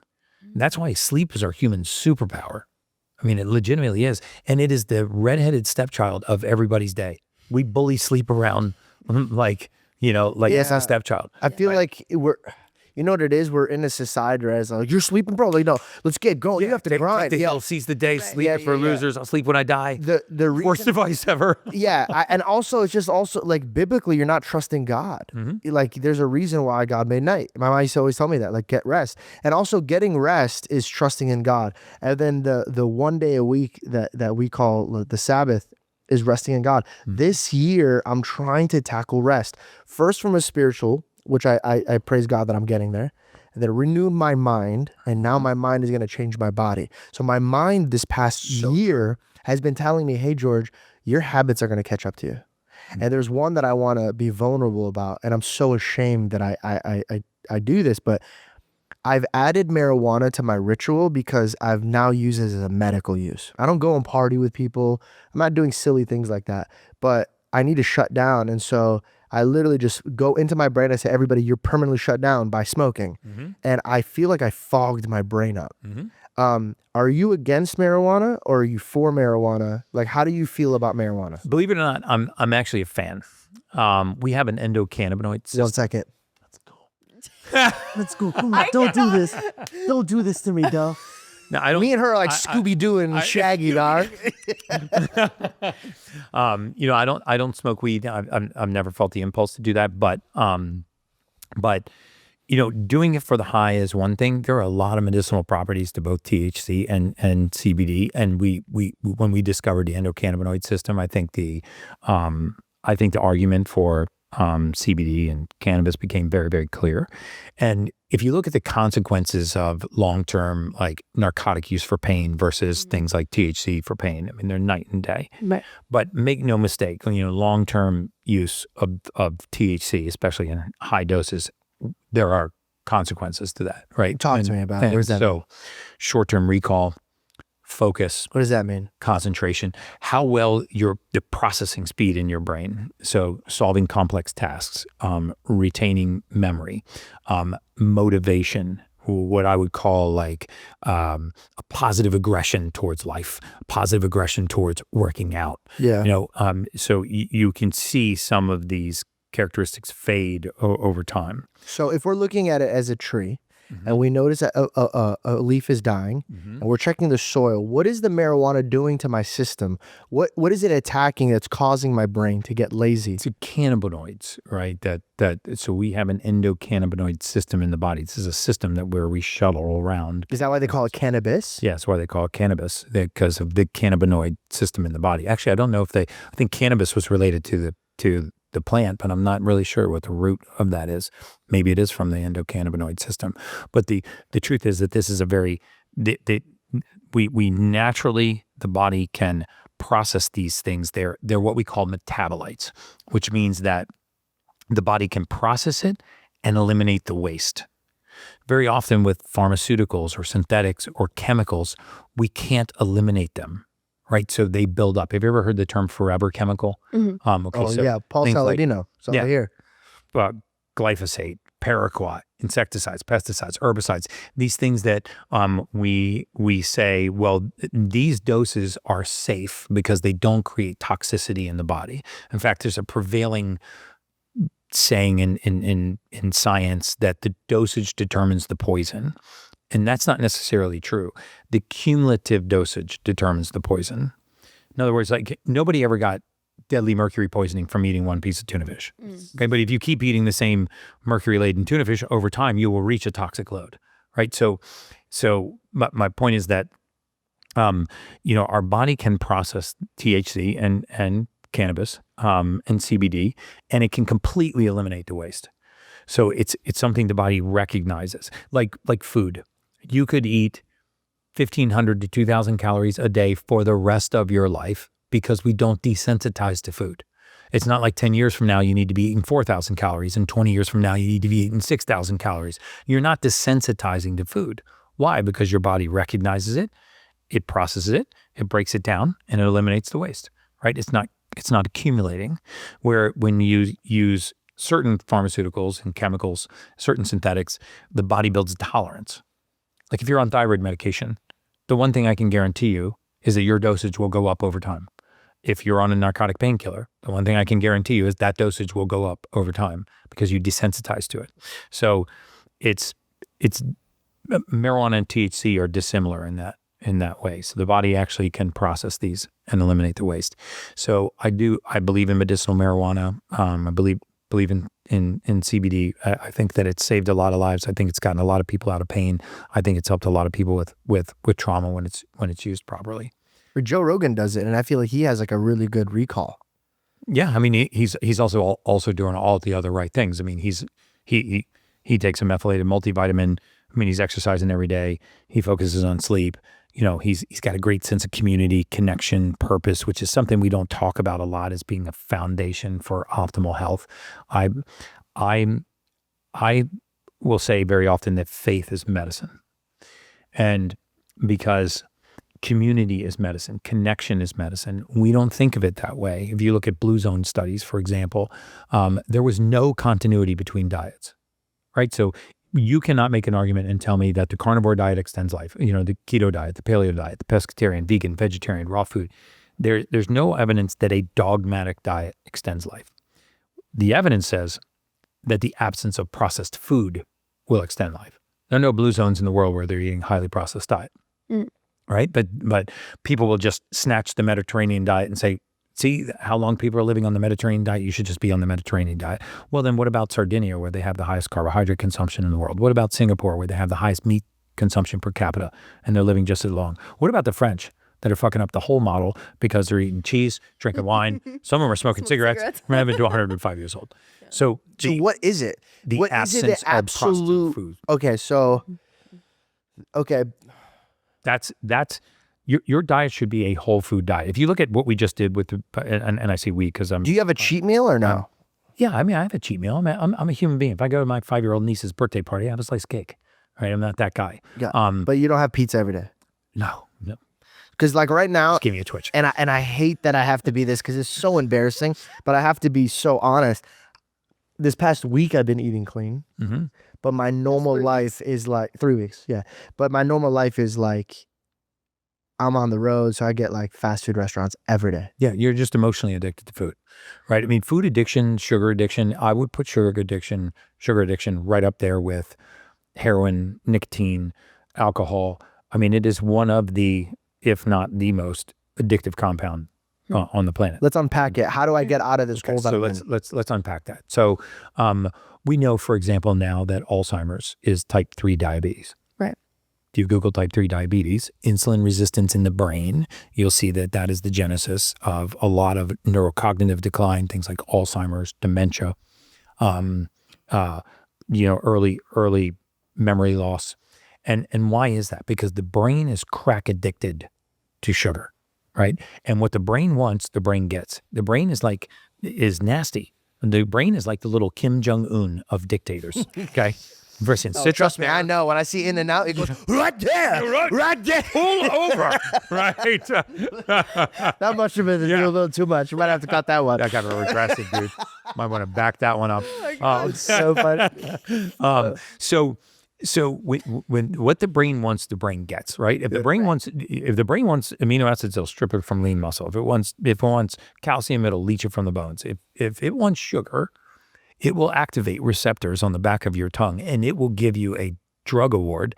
It will reward you with dopamine for giving it sugar. Yeah. So we don't like sugar. We are addicted to sugar, right? Because in short term, it makes us feel happy, gives us a little dopamine ding. Same reason why we're addicted to our phones. Our phones designed with certain wavelengths of blue light to raise cortisol and give us a dopamine reward, right? There's mystery and suspense and reward and all right inside that little screen. So I gotta check it. Did I get something? Did I get something on Instagram? Can I see somebody get knocked out? Can I see a hot chick? It's like dopamine. So it's giving us a dopamine reward. Sugar is the same way. And we get crack addicted to sugar. And when the brain becomes insulin resistant, then what happens is it becomes clogged. We actually start to store sugar in these areas of the brain called the neurosynaptic junction, where nerves don't touch. And eventually you get these little tangles in the brain called neurofibrillary tangles, eventually start to build up something called amyloid plaques. But those are not the cause of Alzheimer's. Those are the byproduct of Alzheimer's. I mean, I would argue that one of the best things that you can do for longevity, for anti-aging, for whatever you want to call it, biooptimization, is manage your blood sugar, right? Look at your 3-month average of blood sugar, which is called your hemoglobin A1C. Look at your insulin. Try to have fasted insulin, below 8 or 9 in the low single digits. Try to have your hemoglobin A1C, 3-month average of your blood sugar around 5.2, 5.3, which means that instead of your blood sugar throughout the day looking like a heart monitor, it looks like rolling hills. And this gives you steady energy. It's very hard to conquer sugar cravings, but you can do it in about 9 days by abstaining from sugars and what's called high glycemic carbohydrates, carbohydrates that really spike your blood sugar. And our mood is very tied to sugar. Yeah. And so what happens is the brain starts to activate these receptors, and it will, since dopamine is the main driver of behavior, it will get you off the couch and walk you to the refrigerator, to the cabinet, to get a dopamine reward, right? So we don't like sugar. We're addicted to sugar, and it's one of the hardest cycles to break. You know, when I was working with Dana White, I put him on a 10-week keto diet, keto reset. And I basically said, if it's not on this list, you cannot eat it. I wrote a diet for him right down to the grocery list, and he stuck to it like the gospel. And at the end of that a few weeks in, he told me about 6 weeks, he had no desire for sweets at all. This was what I looked like when I was on keto. Damn. Within a few weeks. Exactly. We got to put that on the podcast. So that's the sad part. Like when I first met her, that's always, I always joke around with her. I go, when she met me, like I was shredded and great.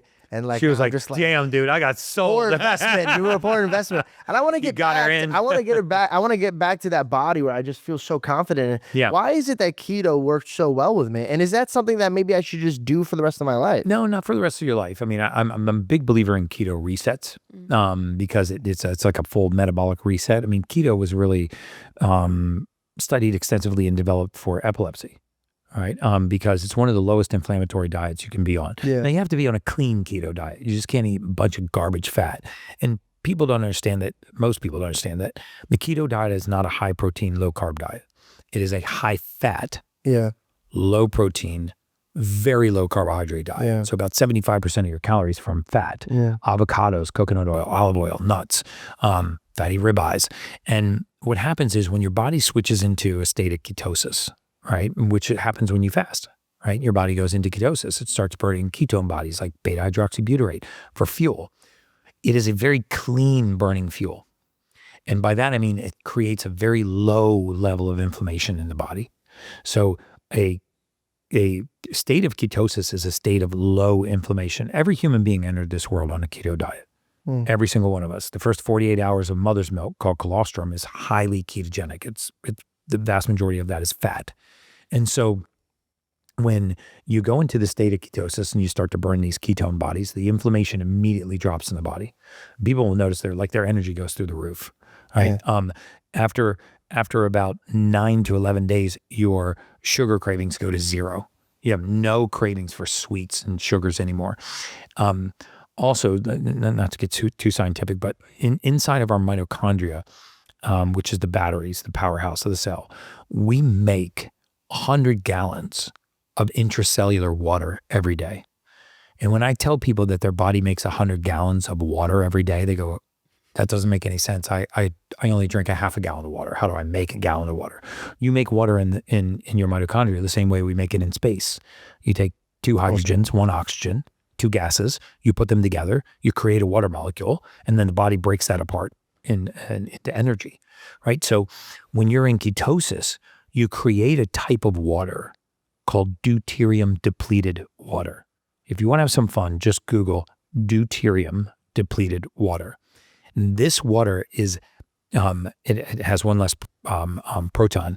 This water is very anti-inflammatory. Your cells love this type of water, and it starts to create this light water.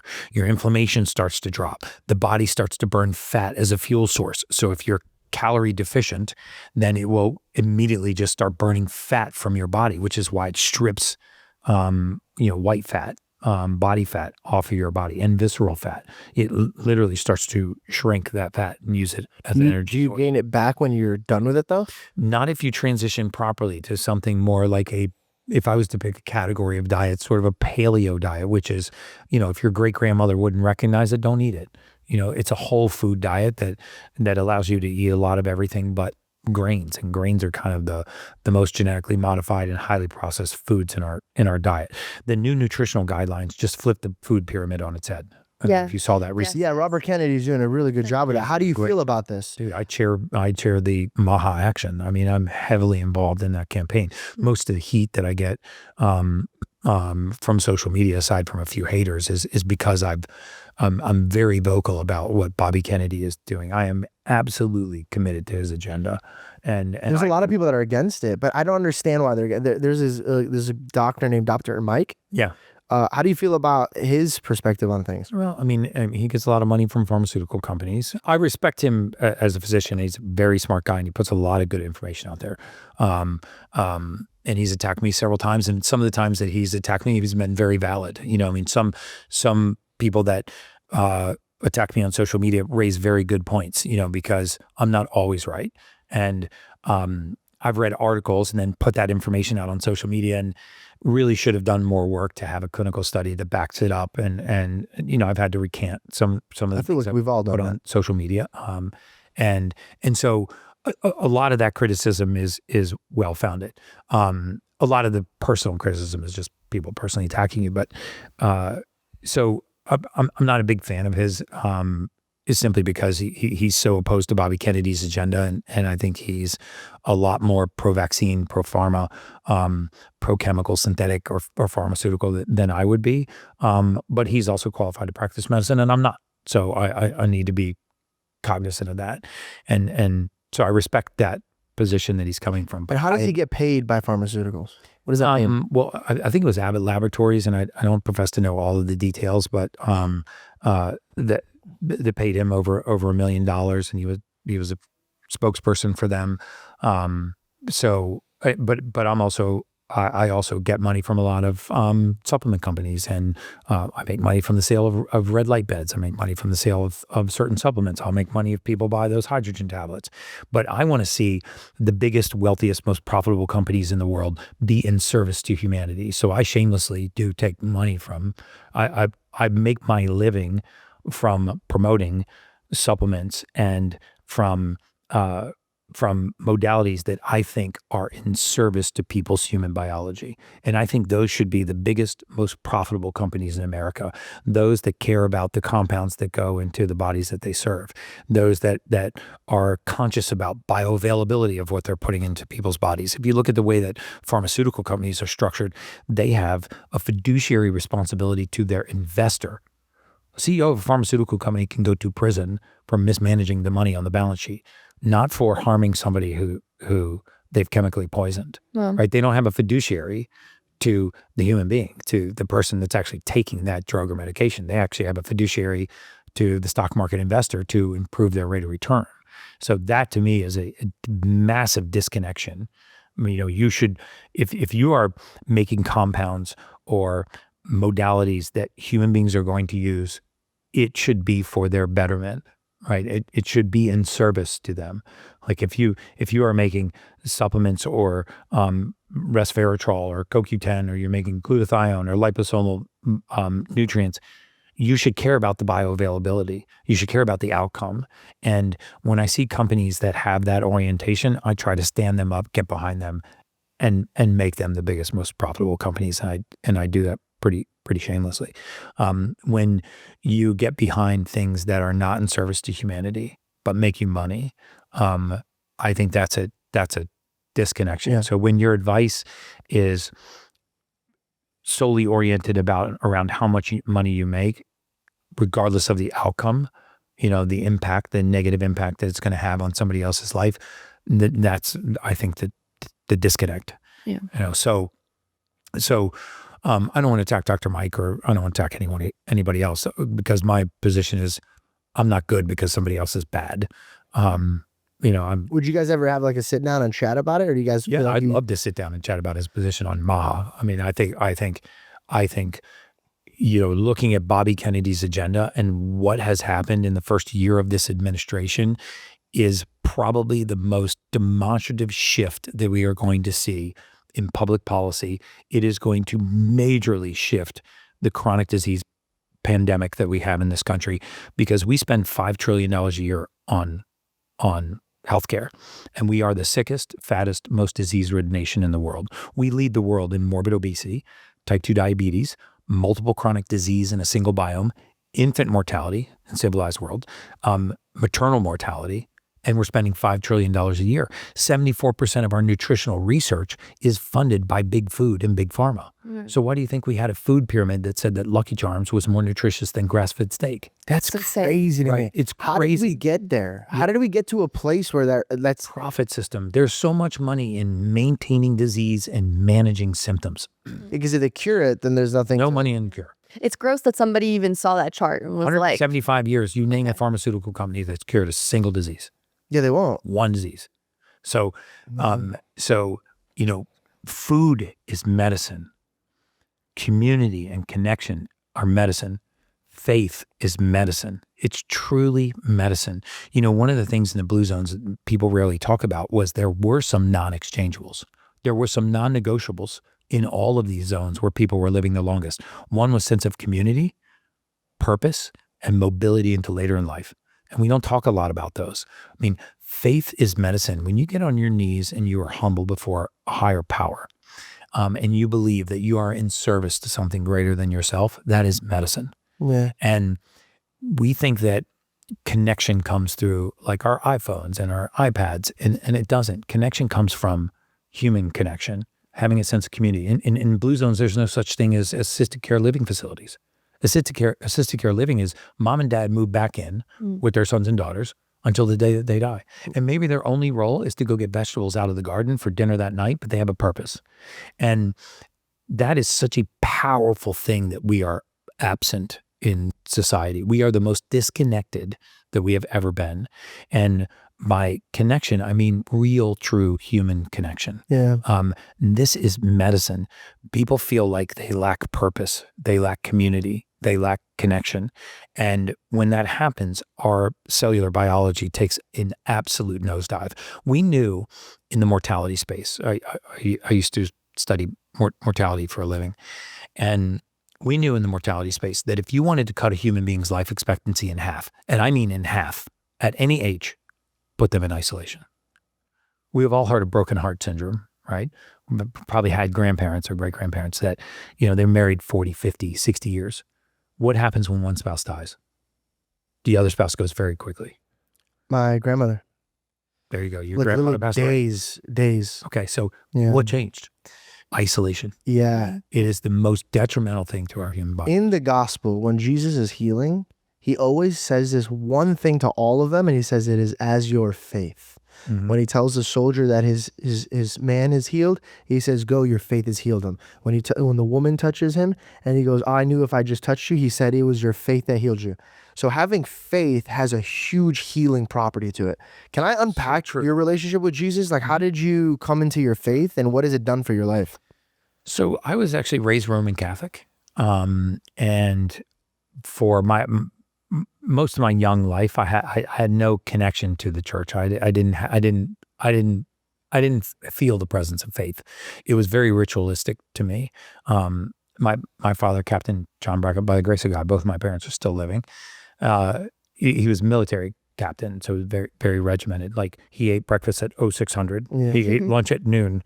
Like, if you wanted to put a hit on my dad, like 6 a.m., not 5:59, not 6:01. He's sitting in the same spot. That's same. so It's like, you want to whack my dad? it was like super easy. precision guided missile. Like 6 a.m., noon, 6 p.m.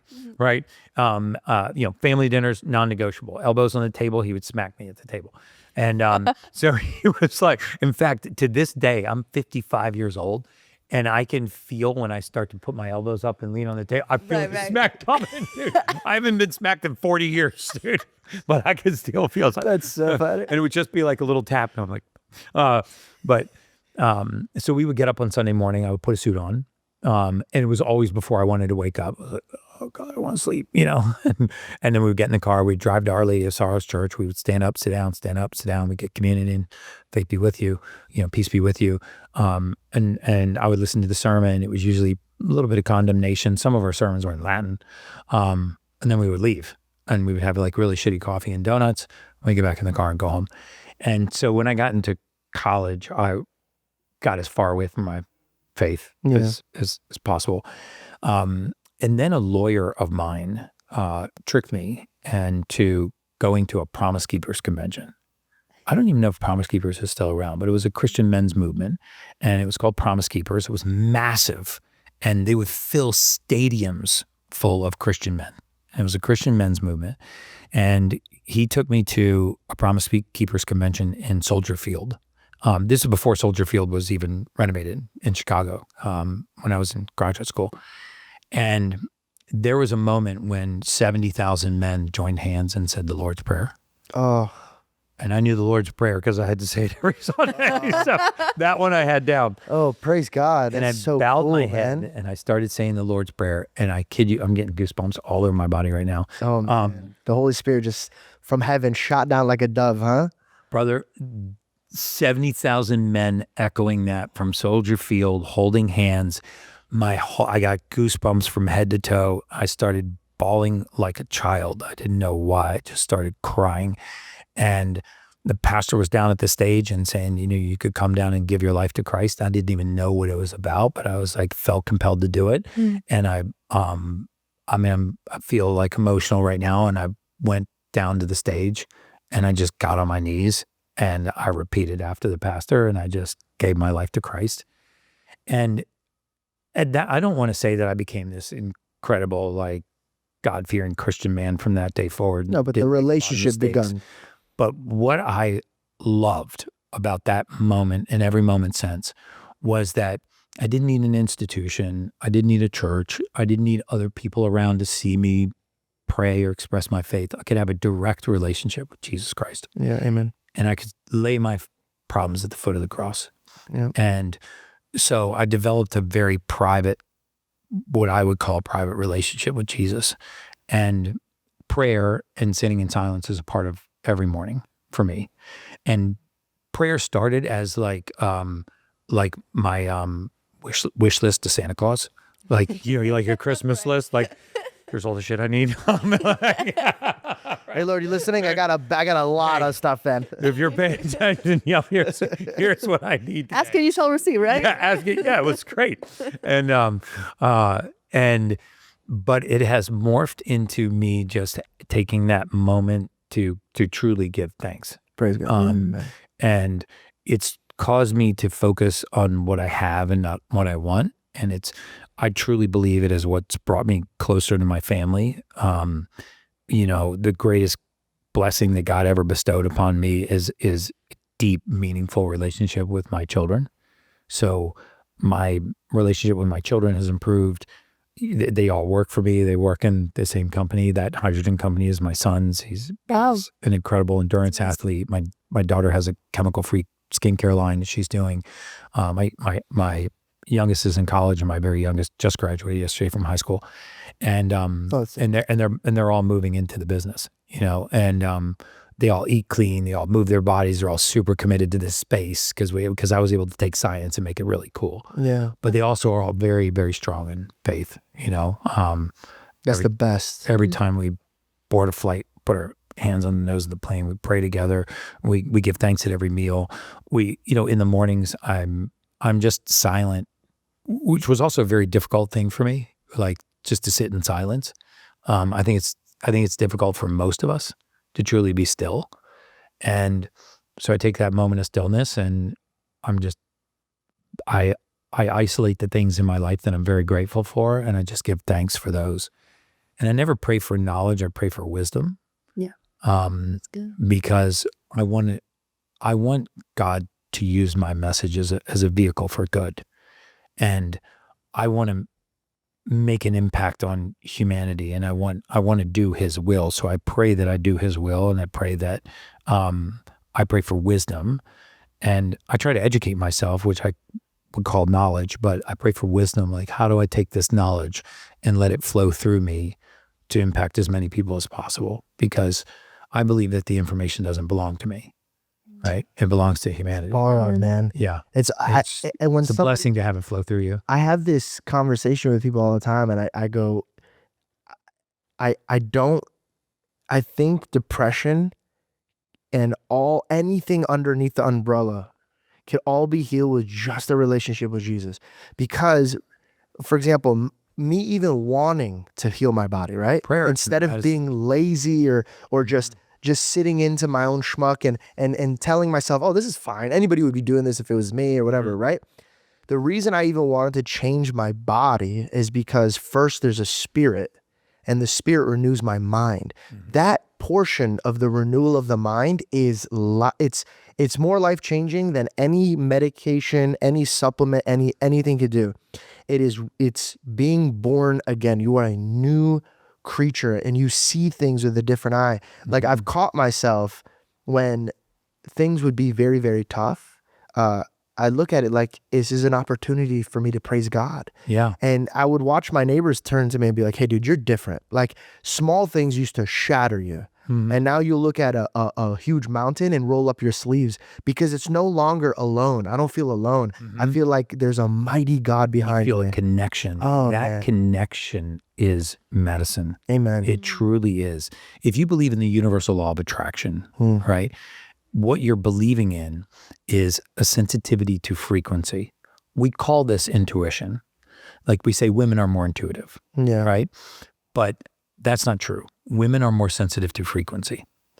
And, you know, if you look at what frequency leaves our body, it's very important. You will attract. There's a law in physics, and it's called constructive interference. And there's another law called destructive interference. What the law of constructive interference says is that if two frequencies of equal wavelength meet, the size of the frequency doubles.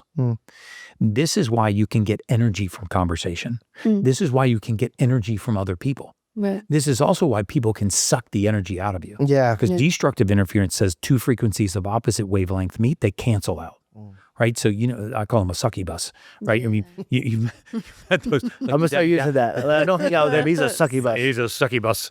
Yeah, you walk in and that person's mood just like sucks the whole, it could be one person out of a group of 6 and it just. Because your wavelength is like this and their wavelength is the absolute opposite. And negative Nancy's can literally suck the life out of you. And there's science behind this too. There's something called the Spain scale of emotion, the scale of positive and negative emotion. And if you look at the amplitude of different frequencies that leave the body, the highest amplitude frequency to leave a human being's body is the frequency of authenticity. And this frequency only occurs when your words are truthful and you believe what you're saying. So both of those need to be true. And this is why when you meet someone who is very authentic, you're attracted to them. I don't mean physically attracted to them. You're just attracted to that person. Women are very sensitive to this. They're very sensitive. Safer. Yeah, but when someone is inauthentic, like they can't put a finger on it, they're like, I don't like that guy. Yeah. Like, There's something I don't up. think we should do business with him. Yeah. Something up. And you and I will be like, because we're men, and we're actually taught to suppress that, we'll be like, what do you mean? Look at his shoes. He had nice shoes. Pulled up in a Ferrari. You see that suit? Fit like a glove. I'm definitely going to do this deal. And then 6 months later, you're pulling the knife out of your back, and she's like, I told you I didn't like that guy. And you're I didn't like his vibrations. Like, I don't know. But it's just something was off. It's that sensitivity to frequency. That is the universal law of attraction. And so authenticity is this very, very powerful frequency. And it can repel and it can attract. And so when we fight those emotions, what we would call intuition, which is our body's sensitivity to frequency, it usually has detrimental consequences, right? That's why when we talk about our environment, you know, your environment is not just the air you breathe and the water you drink and the food you eat. Your environment are the people you surround yourself with. And a lot of us will keep toxicity in our environment. You know, it's the old adage that when a fish gets sick, you clean the tank. That's the first thing we do. Yeah. Right. But we don't consider the environment when human beings get sick. You know, we don't take the fish out of the tank, mess with the fish and throw it back in a dirty tank. We can see that the water is cloudy. We can see the algae overgrowth. We can see that this is why he's sick. Human beings get sick from that same kind of environment. They get sick from being around frequency that is not feeding their cellular biology. They get sick by not having faith. And I'm not professing that everybody has to have a relationship with Jesus. I think that I am. I mean, but you know, Muslims, Christians, Jews, Buddhists, I mean, there's a belief that there is a higher power, right? Yeah. And that you need to live a life of service, not a life of significance. The significance will come. You know, I had a very detrimental period of my life looking back where I was very inauthentic. I was I was big in self-service. I was very narcissistic. I just wanted to be wealthy, and yet I wasn't accumulating any wealth. I was very inauthentic. And years ago, about 10 years ago, 12 years ago, when I decided that I was going to give up that career and just spend the rest of my life trying to help people live healthier, happier, longer, more fulfilling lives, that's when everything changed. That's when I became wealthy. That's when my relationship with my spouse deepened, the relationship with my faith deepened, my relationship with my children deepened. I'm the most deeply content that I've ever been in my life. Wow. So because you started out your career, right, where you were estimating how long it's going to take for somebody to die, right? And this was prior to your relationship with Jesus. And then you found a relationship with him, and you took your career and you're like, how can I make this something positive and good? Mm-hmm. Wow, that's so beautiful. And so then how did you end up making that decision to completely flip your career? And how did you find a way to take that, what you felt was bad, and make it into good? I think I had a period where I just took radical responsibility for my life up to that point. I actually had a friend, and he was big into like the Tony Robbins and neurolinguistic programming and big into self-help and motivation, and had me do this exercise, which was really profound for me. And he said, write down your resume virtues, like what makes you who you are, what's your background, your education, what are your degrees, what are you really good at, why should somebody hire you, what makes you special, and then write your eulogy virtues. Write your eulogy. How would your eulogy read if you could actually deliver your eulogy? And he said, It's dark. It was super dark. Also, like, it's hilarious because like you're measuring people's death, and then now he asks you to measure yours, and you're like, yo, my man's. And he's like, first of all, who's going to deliver it? And then write it as if you were going to hand it to him. And dude, I get emotional thinking about it, because for me, I was like, wow, I'm really fucked up. I've been a bad partner. I've been a bad husband. I've been a bad father.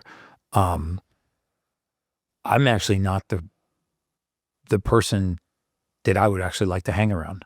Oh, And humbling. I realized that my divorce, my bankruptcy, all the litigation that I had, failed partnerships, that was my responsibility. Like, those were solely because of actions that I chose to take. And until that point, I never accepted responsibility for any of those things. I always thought that I just had a spouse that didn't understand me. I had partners that wanted to screw me over. I had people that just wanted to fuck me. It was always somebody else. But yet these patterns kept repeating. Yeah. I had litigation in my career. I had divorce. I had a bankruptcy, and I just took radical responsibility for that. And that's a hard exercise to go through. I would actually encourage people to do that if they really want to find their purpose. Eye-opening. You'll find your pain. Yeah. It's, you find where it hurts and then you press on it. Yeah. But you know what I realized you saying, and I don't even think you noticed it, but you went from being a victim to serving.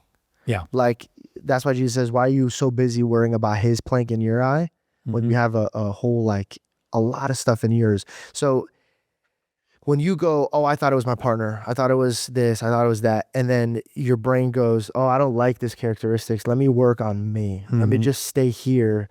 And then when it comes to my neighbors, let me serve them. Hey, like, how can I serve you? And then through that, you become who you want to be. And then also you draw in the people that are like this. Yeah. So, you know what? And I feel like everything changes when you do that. Like, my whole perspective on everything changed. yeah. Like right now, I don't view people or products or companies that can take $1 out of my pocket as a competitor. I view competition as people that are on a different mission than I am, that are not in service to humanity.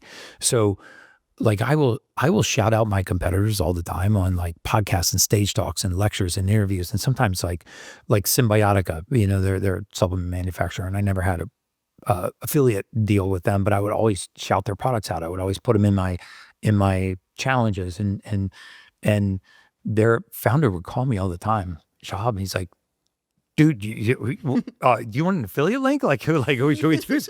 Like we got your code, man. He was like, why are you doing this for us? And I'm like, because you guys make great products that really do work. And I was like, so we're on the same team, even though I don't make money from what you do. You know, you don't have to pay me to be on the same mission. And it's like, it's this, all this air comes out of the balloon, like, you know, I spoke at a conference in London like a year ago, a little less than a year ago. And I was like the keynote speaker, and they put me at the end to kind of drag people to the last part of this event. And so I got there a few hours early, and so I was like, all right, I'm just going to walk the trade show floor. And so I started walking the trade show floor, and I would go into one booth, and like this guy that sold red light beds spent the first 15 minutes telling me what a scam artist and dirtbag his competitor was, because they lied about this and they faked this test and they lied about that and they're not really third party tested. And I left that booth and I went into like some supplement booth, and that person probably spent the first 5 or 6 minutes telling me what trash supplements their other competitor had with binders and fillers. And then I went to one that had like toothpaste, and they were telling me like hydroxyapatite is not like ours is different and they suck and we're good. And by the time I'd walked this trade show booth, trade show floor, I got to the end, and I was like, thank God I'm not a consumer, right? Because I would think everybody was just a giant scumbag. Yeah, Right. And car salesmen. Yeah, and I got up on the stage that day. I didn't even pull up my slides. I had a whole different speech prepared, and I was like, guys, the pandemic gave us the greatest opportunity, all of us, everybody in this room, of our lifetime, because the consumer's behavior has shifted. Like for the first time, people are becoming citizen scientists, and they want what we offer. And if we spend our time fighting inside of the castle walls, like just destroying each other, saying that I'm only good because somebody else is bad, I'm great because you're a scumbag. The house is divided. The house is divided. Yeah. And we're going to destroy ourselves. Yeah. There are plenty of enemies outside of this wall that are not in service to humanity, that are not doing the right thing, that don't care about what's going into the bodies of these people. They don't care about their cellular biology.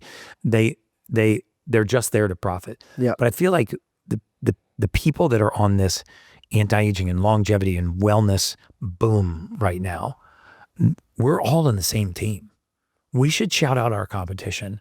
We should be in service to each other, because that's going to help our industry. That's why I get so upset when we just really attack each other and try to elevate ourselves by, what does the Bible say? You can't make a weak man strong by making a strong man weak. Yeah. Right.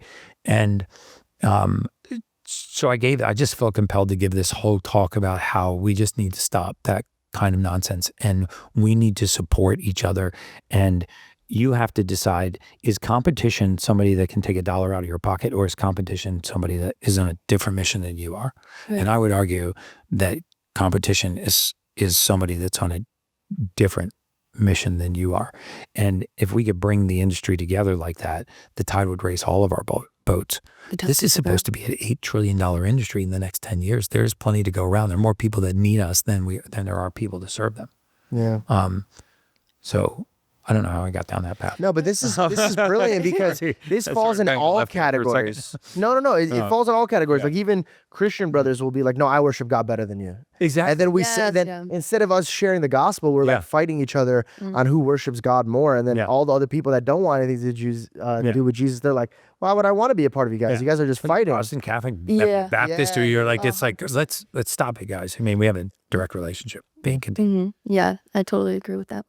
I've never really struggled around thinking about, like, what am I considered? What's my category? Where do I fall into this? Yeah. I've only really looked at it, was like, well, I'm just developing this relationship with God and learning, and then he's going to direct my feet as to where I need to be, and I just need to go back to his word. Praise God. I don't think anybody... not a badge you have to wear to beat your chest and say, look what a good person I am. Yeah. I mean, in fact, I think that if you're really having a relationship, it's kind of like, look how big of a piece of shit I am. Like, the more I hang out with the Jesus, the more you don't want to be in these private conversations here. Yeah.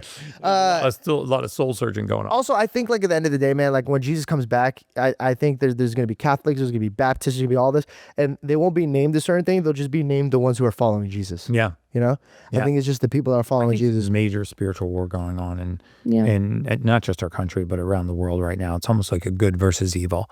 You know, I see the work that Bobby Kennedy is doing. I know Bobby very, very well. He is one of the most purpose-driven, passionate people. I mean, he prayed for this position for 20 years before he got this position. He is not. I love having a conversation with him. Take vaccines away from people. He's not there to harm our children. He's not there to divide America. He's not there to take away freedom of choice. But by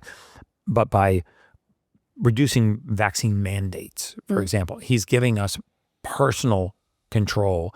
Like, your decisions should be between you and your physician and your family. What goes into your kids? What goes into your bodies? Yes, those people that preach my body, my choice. Where are you on medical freedom? And why are you? No, everybody should take the same vaccine on the same schedule. All 79 vaccines over a lifetime. 18 before you're 18 months old. Hepatitis vaccine right out of the gate. And even though it's only for sexually transmitted diseases and intravenous drug use, and then they're on the other side saying it's my body, my choice. But on this side, they're saying, no, the government should dictate everything that goes into our bodies. Fascinating. It's like there's this dichotomy, right? And they're always the victim. Yeah, always. You can't take this away from us. It's like, bro, if you want to take it, no one's taking it away from you. We had 28 states that got on board to eliminate high sugary sodas from the SNAP food program. The SNAP food program is the food stamp program, but it's the Supplemental Nutrition Assistance Program. That's what it is. It's to supplement nutrition. It's for assistance with nutrition. It's not just the supplemental money program. It's not just where we give you cash and you go buy vape pens and alcohol and high sugary sodas. No, it's to supplement your nutrition. In fact, if you're really in service to humanity, the least among us are the ones that need it the most. So by actually removing high sugary sodas and saying you can spend it on nutrient dense foods, that's in service to humanity. I mean, and flipping the food pyramid, changing the nutritional guidelines. I mean, this will be in every kindergarten classroom in the country. This will shape government procurement. This will shape what goes into our public school food programs. Because if you look at 42% of our prepubescent teens have one chronic disease, 42%. I mean, the rates of prediabetes in young children is almost 50%. These are new world problems that were based on the lack of nutrition in our food. And so I think some of these sweeping legislative changes that have happened at Health and Human Services, the CDC, the US FDA are so incredible. They are going to have demonstrative impact on the health of humanity and America over the next few years. Do you think it's the portions, or is it the things that they're eating that changed? Well, it's both. I mean, if you ever been to Paris or you've ever been to France or Europe, and you look at European portions of food, they're a fraction of what we are now. In America, it's bigger is better. And if you go to some of these chain restaurants, it's like that piece of steak is this big. The baked potato looks like a watermelon, and it's with sour cream and with cheese, and so the volume of food that we eat is one issue, but the other issue is highly processed food is specifically designed to hijack our biology. So we make GLP-1s in our gut. So GLP-1 is a peptide that we make in our gut. So Ozempic, Wegovy, Mounjaro, that are GLP-1 medications that are all the rage right now, they're mimicking a hormone that we make naturally in our gut. And how do we make it? We make it in response to nutrient density. So if you're eating non-nutrient dense foods, you will eat a lot more of them. You can eat 4 boxes of Oreos. You can't eat your way through 4 avocados. Right. Try to sit down and skin 4 avocados and just eat 4 avocados. Mm-hmm. You'll start to gag because the nutrient density is so much. But when food is chemically engineered to not raise GLP-1, why do you think that is? So you will eat more of it, right? They have bliss points that are designed in the lab to actually meet that perfect satiation and bliss point. So you can put a Dorito in your mouth, it's like bam, the taste buds come alive because they're chemically stimulated in a way that natural foods don't. And so your palate changes. So, the food industry is, which really was born from the tobacco industry, the biggest mergers in corporate history were in the 90s and was tobacco companies acquiring food companies, and they took that same addictive science and applied it to food. Whoa, what? Yeah. So when cigarettes started to getting hammered out by DARE programs and all these other things, that's when they were like, oh, we'll jump ship and we'll go in this direction? Cigarette companies started to acquire food companies. Talk to me about cereal, because when I was a kid, it was so funny how they were saying, oh, like this kid can't focus, but I have bowls of cereal and it's all sugar. It's all sugar and folic acid. So grains and cereals are first of all, they're some of the most genetically modified crops, right? So the body doesn't recognize a lot of these and draw nutrition from them. They're not only the most genetically modified, they're the most highly sprayed with glyphosate and paraquat, these insecticides, pesticides, herbicides. Think about the fact that ChemChina, which is a chemical company in China, makes an insecticide called paraquat. Okay, it is a felony to spray crops with paraquat in China. So if you spray crops with paraquat in China, you can go to prison. Yeah. So they export it to the U.S. And then what we were about to do, but the Maha movement killed it, was we were about to give broad immunity to these chemical companies so that they could be held harmless from known harm, from knowingly causing harm. So you spray all these chemicals onto our foods, and then cereals and grains are the most heavily genetically modified and the most heavily sprayed with these toxins. And then we take those and then we spray them with sugars, generally high fructose corn syrups and other high glycemic sugars. And we make them crunchy and palpable, so they're really enticing. And then we make them colorful with dyes, so they're really visually appealing for kids. I mean, it's engineered to create addiction. And half of the children in our country have this gene mutation, MTHFR. And what are they eating in the morning? The most folic acid dense foods. They're eating white bagels, Pop-Tarts, cereals, grains. All of this is hijacking their cellular biology. If you're a mother or father and you're listening to this, and it's a full contact sport to get your kid in the car to go to school in the morning, for 1 week, take all the fortified or enriched foods out of their diet. And I'm not even saying they can't eat cereal. They just have to eat non-fortified, non-enriched cereal. I'm not saying that they can't eat breads. Just eat non-fortified, non-enriched breads. Get the folic acid out of their diet 1 week, and see if you don't have a completely different child in the house. That's okay, dude. I've heard people taking out red dyes, and they're like, oh, this is a different child. Yes. That is insanity, bro. That's insanity. Those are petroleum. What we make gasoline from, right? They're sort of petroleum-based dyes. I mean, they hijack our cellular biology. They cause a lot of oxidation, and so we eliminated red dye number 4, which was the most toxic. And so you see, this. Back to the Maha movement for a second. Even McDonald's recently announced they're going to stop frying things in seed oils, and they're switching to beef tallow again. Yeah. Because they started that way. Yeah. No, they didn't start. Well, they started. Yeah. And then they went to seed oil. Yeah. Canola oil. And then now they're back to tallow.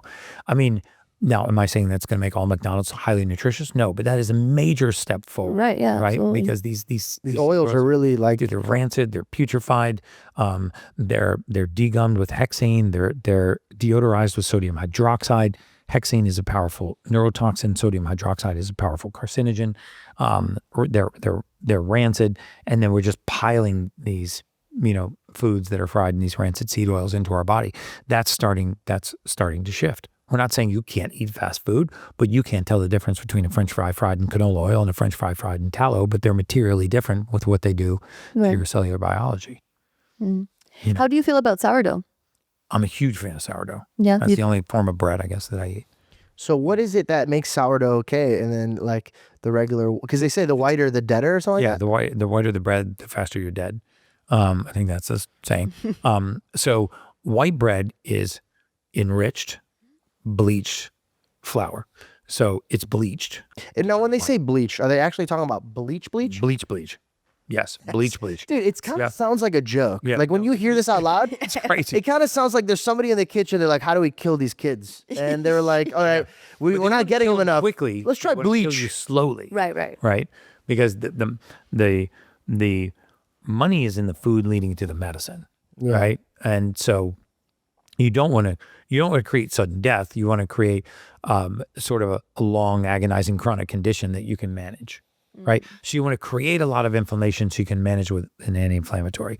You want to create a lot of gut dysbiosis so you can manage the mental illness that comes from that. And so is taking vitamins and supplements the same way of like putting a Band-Aid on, or is that completely a different thing? no, I think it's a completely different thing. I am a fan of supplementing for deficiency, a huge, huge fan of supplementing for deficiency. You know, if you have anxiousness, anxiety, ADD or ADHD, or OCD, and for 7 days, you supplement it with a B complex. Just take a B complex. Add something called methylfolate. Is it that blue thing that people been dripping in? No, that's methylene blue. I'm a fan of that as well. But methylene blue is something that actually helps the cell bring in more oxygen, changes the state of iron in the cell from a ferric state to a ferrous state. It's really good in conjunction with red light therapy. So methylene blue and red light therapy, those two put each other on steroids. And they drive oxygen into the mitochondria and help create more cellular energy. So I should drink some methylene blue before doing red light? You should take a small dose of methylene blue before doing red light. Oh, okay. Or put that red light therapy on. I love my red light therapy. Dude, red light lamp. therapy is amazing. Yeah. You know, red light therapy is, you see, human beings are not powered by the food we eat, the air we breathe, the water we drink. We're powered by one energy source. We're powered by an energy source called ATP. And it's made in a little battery in the cell called the mitochondria. And what this mitochondria does is it produces this form of energy, adenosine triphosphate.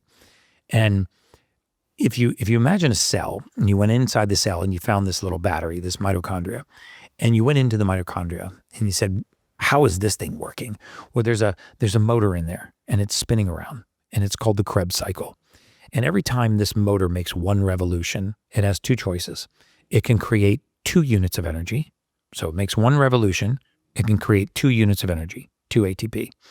Or it can make one revolution and create 36 units of energy.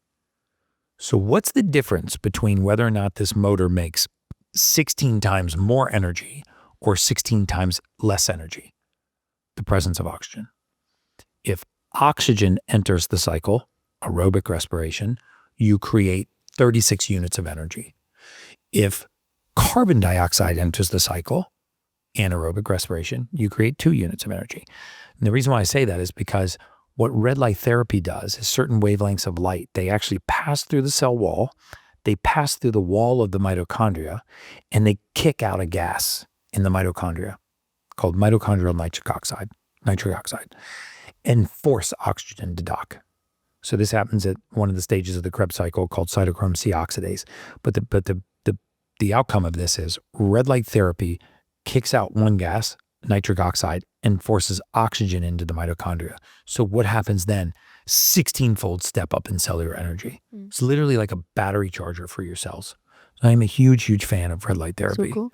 And So what about, I'm sorry, I don't want to forget. Yeah. What about oxygen chambers? Hyperbarics are also excellent. So hyperbarics will take, the atmospheric oxygen we're breathing right now is about 21%. So the air we're breathing now is 21% of the air is oxygen. If you go in a hyperbaric chamber and you go to 2 atmospheres, double the atmospheric pressure, you'll be at 42% oxygen, twice the amount of oxygen. And it makes the oxygen molecule smaller, so it perfuses tissues that normally don't get a lot of oxygen. This is why if you want to heal from surgery, from a ligament, from a tendon injury, from a sprain, hyperbarics will accelerate that healing process because you're forcing oxygen into tissues that don't get a lot of oxygen. So every time you go 33 feet below sea level, like if you're a scuba diver, or anybody that scuba dives will know this, when you go 33 feet below sea level, the atmospheric pressure doubles. If you go 33 more feet, it'll double again. 33 more feet, it'll double again. So more pressure. So this makes the gas molecules smaller so they get places they normally wouldn't get. So it helps with healing. It helps with cognitive function. It's a great longevity tool. That's why I just partner with Tony Robbins in a franchise called Sequel to try to bring social wellness to the masses. So social wellness are these places like Remedy Place, which is amazing. They're in New York City, Boston, they're phenomenal. But the masses at scale don't have access to red light therapy, cold plunges, saunas, vibration shake plates that help drain lymphatics. So what I'm trying to do is put 600 of these around the country, and bring social wellness to like Mobile, Alabama, outside of Tennessee and Wichita, Wisconsin, and bring this down to the masses so it's affordable for people to have access to things like red light therapy and cold plunging and saunas, and create a sense of community and connection around something other than like drugs and alcohol, but around actually that's so good. Feeling good. That's so good, because it's hard to find access. You either don't know about the information, so you just don't know. You don't know where to go to get it. It's expensive. It's super specialized. So that's amazing that you're doing that. And I hate to make this about me, but I have to ask because, like, dude, it just sounds so bad. But I know that there's other people that deal with this. Is when I get into this workout phase, I found this pattern of myself where I'm eating clean, I work out, I feel good. During the soreness and the building of my tissues, I get so cramped up and in so much pain that I have to either stretch every hour of the day, and then all of a sudden, out of nowhere, I injure myself. I pull something in my back, something with my sciatica, fat boy problems. And so then I knock myself out. Then I rest. Guess what happens when I rest? I'm eating. I'm sitting on the couch because I can't do anything. So I found this circle of like horse shit that I'm in. How do I get myself to stop getting injured and so sore that I can't even carry on to my next type of workouts? So I would start every morning. So if you work out in a fasted state, I would take all 9 essential amino acids in the morning, because if you take the essential amino acids, they will not break a fast. I take something called Perfect Aminos. You don't have. Is it that bottles, like the colorful bottles? It comes in a powder. It also comes in a it comes in a tablet. But it's all 9 essential amino acids, and amino acids are not proteins. Amino acids are the building blocks of proteins. So from amino acids, you can build muscle, you can build natural killer cells, you can build all connective tissue, you can build all the collagen, elastin, fibrin. You can build all of these different tissues in the body.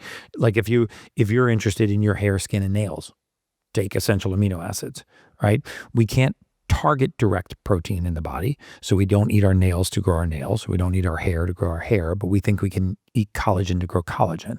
It's actually not true. Collagen, like any other protein, will become exactly the same thing. It will be broken down into amino acids. Then those amino acids will go build collagen, elastin, fibrin. They'll build muscle. Collagen's actually an incomplete protein. You can't even build muscle from collagen because it's missing certain essential amino acids. So 9 of the amino acids are called essential because they're essential for life, right? If you don't get these 9 essential amino acids, you would eventually die. There are 2 essential fatty acids. So there's fatty acids, fats that are essential for life. There are amino acids that are essential for life. There is no such thing as an essential carbohydrate. So just marinate on that for a second. Charlie Kirk told me this. Charlie Kirk told you that the way that they built the pyramid made it seem like we need carbohydrates. But it's actually a lie. And he said we need to blow up the pyramid. Because that's what causes a lot of diseases. Been around to see us flip it. I was a friend of Charlie's too. I keynoted one of his events, so I take all 9 essential amino acids. I would encourage you to do the same. I would take a mineral salt. I take one called Baja Gold, but you don't have to take that one. It's probably my favorite biohack because a $15 bag of this mineral salt will last you 5 years. Maybe a couple of years anyway.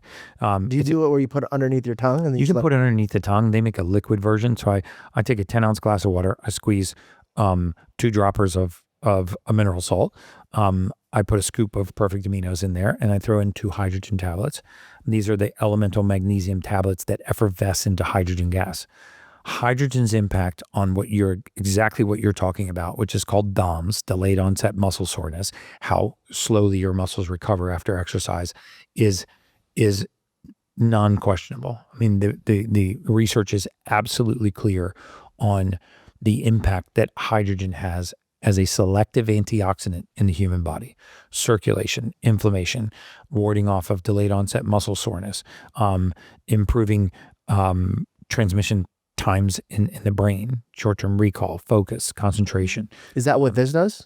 That's what that does. Where can I find some of this? Those are called H2 Tab. You can get them at drinkhh2tab.com. Do the little elixir you do in the morning? Yeah, so what I do I'm gonna every start single doing day. that. So every morning? Every morning I do the Did it exact do same something to thing. your head when you first took it? Yes. Okay, dude, when you were talking to me, Yeah.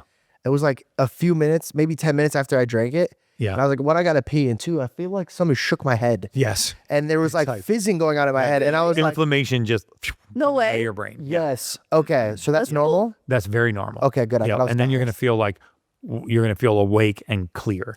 And I wish I would have taken it like 30 minutes before this because right now I'm Yeah, like, you're on, right? damn it, this is nice. That's the dude. lights coming on. And it is Nice. hydrogen. 10% of your body weight is hydrogen. Wow. So if I smoke a J, I drink that right away. Yes. I'm just all right, before we land the plane. Oh wait. Yeah. Okay, sorry. You're landing? No, no, I can't land now after you just said wait. Before you land, hold on. Yeah. Please. And this is a specific question, but if you want to try this, because for the last 3 weeks we've been taking the row. We've been doing the resveratrol, the glutathione, and the NAD+. Yep.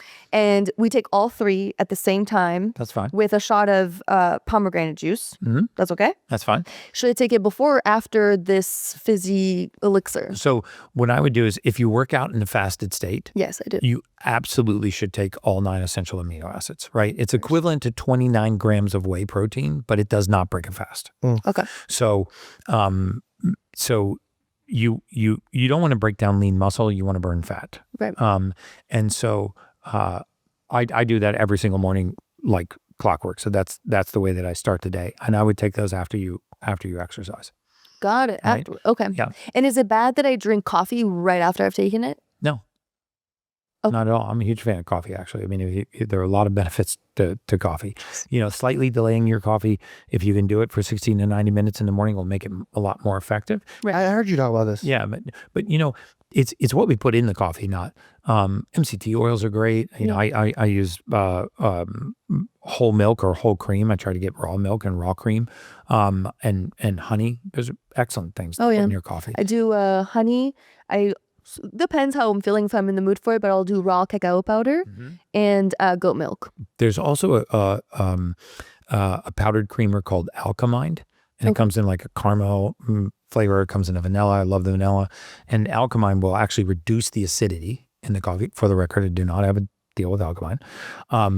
The Alkamind will reduce the acidity of the coffee. It's got MCT oils in it. It's got enzymes, and it's also non-caloric.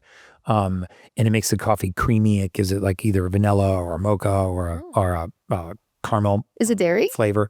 There's no dairy in it at all. It's non-dairy. So wait, what is it made from? Like, what makes it creamy? So it makes it creamy from MCT oils, medium chain triglycerides.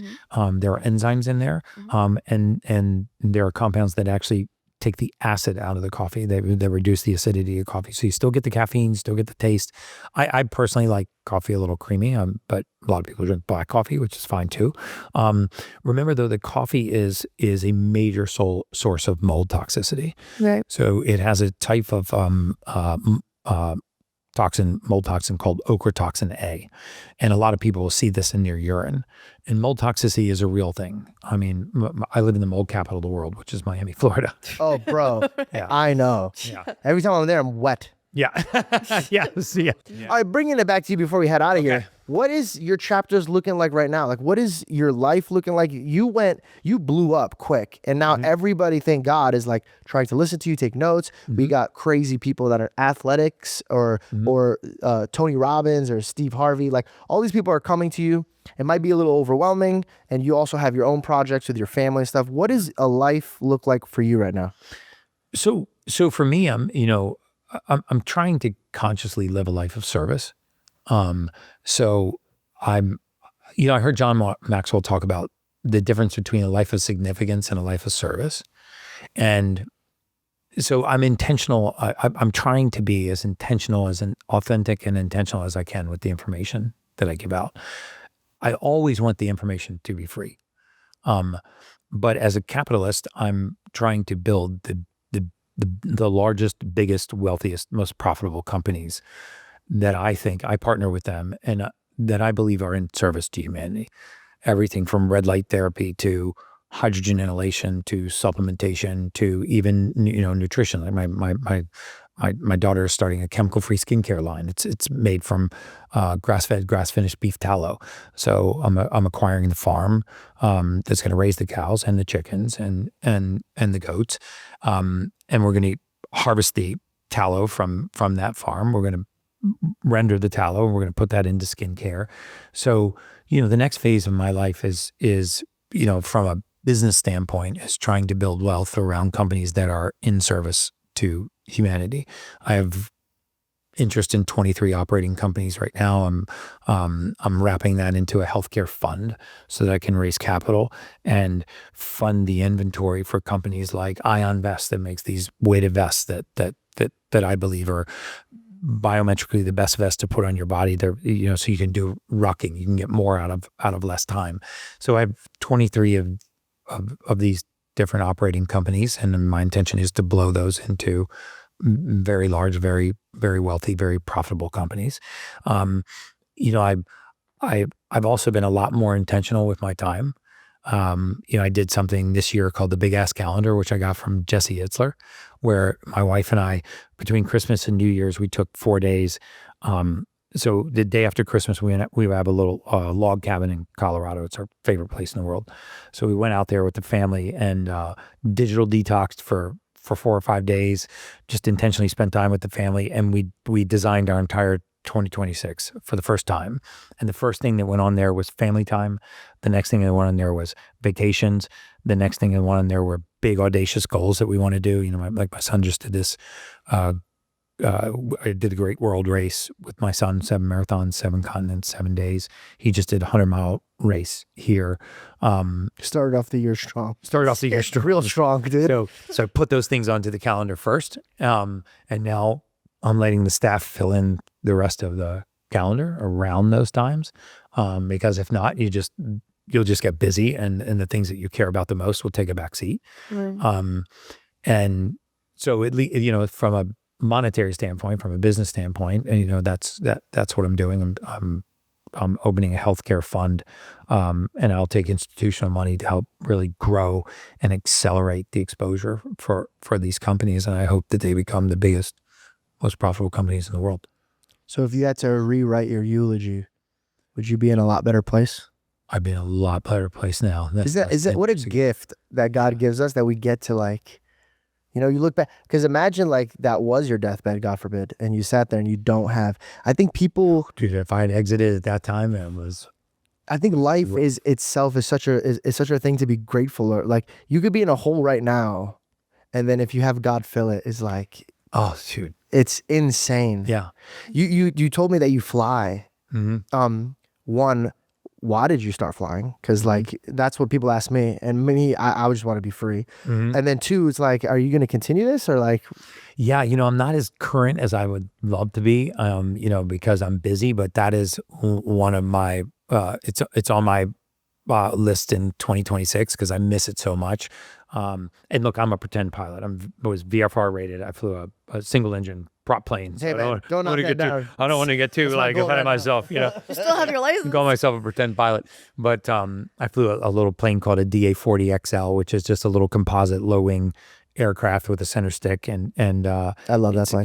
It's called a constant speed, so the prop spins at the same speed, and you vary the pitch of the prop. So yeah, to either go faster or slower. And my whole life growing up, my father was a pilot. So he actually started in the Navy as a naval pilot. We lived near Andrews Air Force Base in Maryland. So I grew up right outside of Annapolis, Maryland. And my whole life, he was a president of the Aero Club, and so we always flew these little Cessnas. There's the high wing Cessna. So everywhere we would go on vacation, he would always rent a Cessna, and he and my mom and I, I'm an only child, he and my mom and I, we would go up and we would see that place from the air. Like when we would go to Hawaii, he would rent a plane and we would fly the rim of these volcanoes. We would fly out over schools, whales, when the whales were breaching. And I just remember it as a kid, it was just fascinating. It was just so cool. I would listen to the radio. I would always put the headset on, and I would always listen to my dad talking on the radio, and it just was such freedom, and it was just so unique. Yeah, we lived in Maryland. We were not a wealthy family by any means. My dad was a military captain. My mom was a flight attendant. She worked for the airlines. But my grandparents had a vacation home in Cape Hatteras, North Carolina, and it was like a 2-day drive, or it was like, a 3-hour flight. And so we would rent these planes, and we would fly to vacation. We would go there for the weekend. And so it just gave us so much freedom. And I'll never forget that I didn't tell my father that I was getting my pilot's license. And he came to see me in Naples one day, and I was like, Dad, let's go to lunch. And he was like, oh, okay. And so I drove him. I drove him to the airfield, and it was such a cool moment.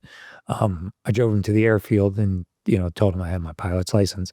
And it was the first time that, he and I had been back in the airplane for 35 years. And so, we took off, and I flew him down to the Keys for lunch. We just flew down to Isla Morada and had lunch and flew back. And he was like, the smile on his face was just amazing. I don't know why I'm getting so emotional, dude. I apologize, but your father means a lot to you, huh? Oh, my dad means everything to me. He's my hero. If you don't mind me asking, like, what was it like being a son of your father? So, my dad taught me a lot. He was a disciplinarian. But like, I had 8 hours of chores on a Saturday, and it was printed. Now I understand why you're crying. It was taped to my bedroom door. So, we had we owned 12 acres in the middle of a 300-acre tobacco farm. And so I grew up in grade school and high school cutting tobacco, which is the hardest labor you will ever do in your life. And I knew one thing when I was young. I was like, I did not want to spend the rest of my life cutting tobacco. Right? And we grew winter wheat and soy and corn. And but I would wake up on Saturday morning, and it would be like, you have to bush hog around the barns, you have to mow the grass, you have to weed whack the house. And I would start the morning on a bush hog, and then I would go to a riding mower, then a push mower, and then a weed whacker. And that took 8 hours. And when that was done, I could go do my thing. So if I wanted to sleep in, it was all fine, but then I wouldn't be done till 7 o'clock at night. And if I wanted to go hang out with my friends, that had to come first. So, I mean, when I look back on it, I mean, all my work ethic came from my father. And, he was militant about, like, dinner time was like a non-negotiable. So I ate dinner with my parents every night at exactly 6 o'clock every night. Church on Sundays was non-negotiables. He was very structured, and but he was also very present. We did everything together as a family. So I'm very present for my kids now too. There's nothing that, like, I wouldn't have missed this 100-mile race with my son for anything. I love that. So beautiful. It's cool when, like, I hear about success stories, and I love hearing them. But to me, it's sad, and it breaks my heart to say this, but it's the most truest thing to say. You can never outbe or outwork just having a beautiful family. Like, it's something you can't trade it for. That's the reason why we moved to Arizona, is because I saw this Instagram, and he goes, if your parents live out of state and you visit them, and it's like once a year, then you only have like 10 times to visit. Oh, as soon as I heard that, I was buying real estate right next to that. Yeah. I was like, what? Like that country music song, you can buy dirt, To me, it's like, what's worth like all this riches and all this things that we're trying to accumulate on this earth if we have the people that we love, we're not going to share it with. Yeah, I totally agree. All my kids are within. My youngest two live with me. My daughter is in the building right next to me. I keep teasing her that I'm going to put a zip line in from my balcony to hers, because I get zip line right to her balcony. I see her cold plunge out there. Madison's right there, and she's a nurse. I mean, she's totally bought into the whole wellness lifestyle. And my son is like a mile away. So I get up in the mornings, I run over to his house. He's got a gym under his house. So we crush a workout together.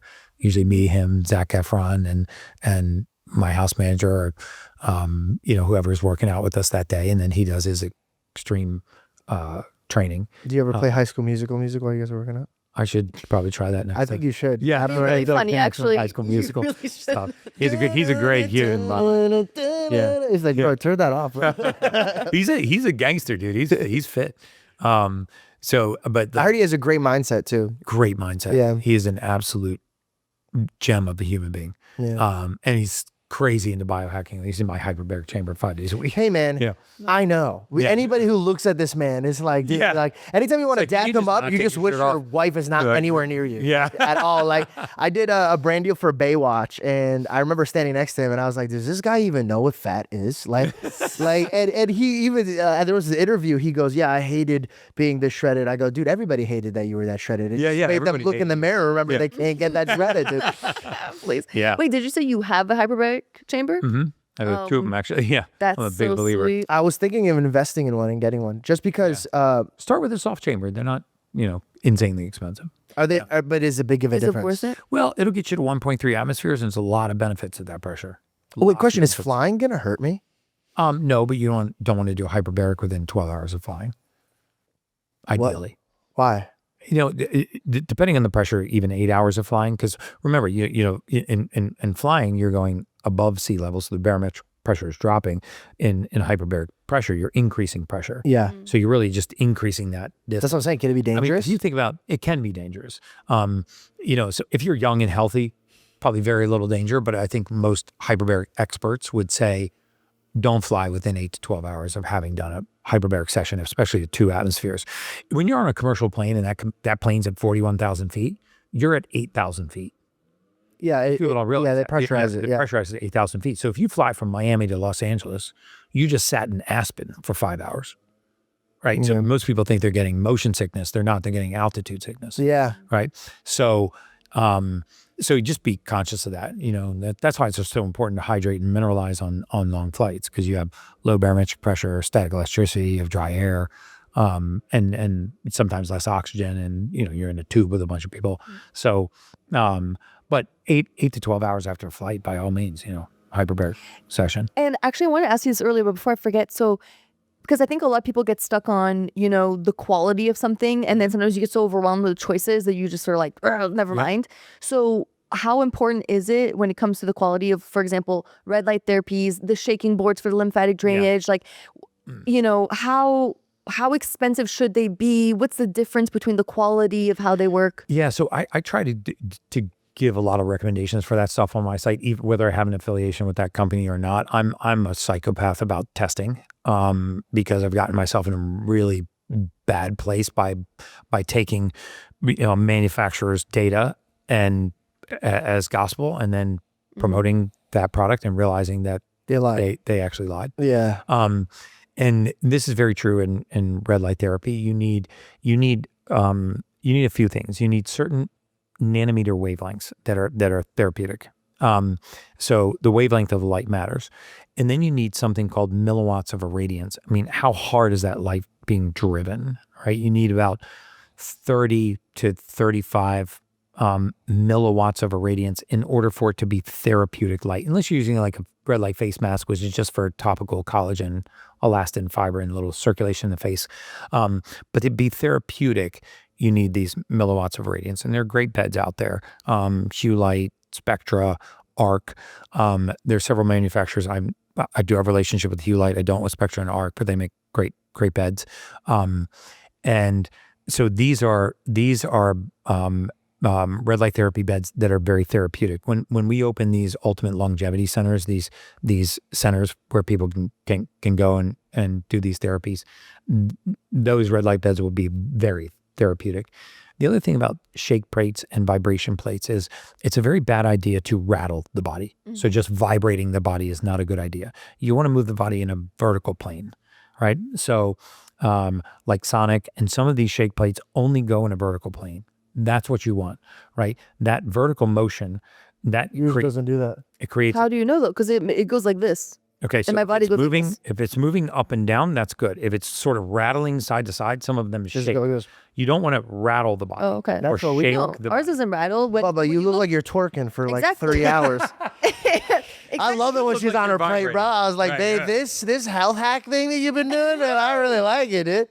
But I'm then just gonna that's- sit here and take it in. You know, Yeah, dude, I swear it's so great. Little perv on the But bed. then that's correct, right? If it is, if you're going up and down, like your hips are going up and down, then that's good. Yes, that's good. So it is good. Right? Because what it's doing, it's putting concussive force through the body, right? it is. Which is actually, it's overloading the bones in a really short period of time, which is causing them to remineralize, making them more dense. That's good for osteopenia and osteoporosis.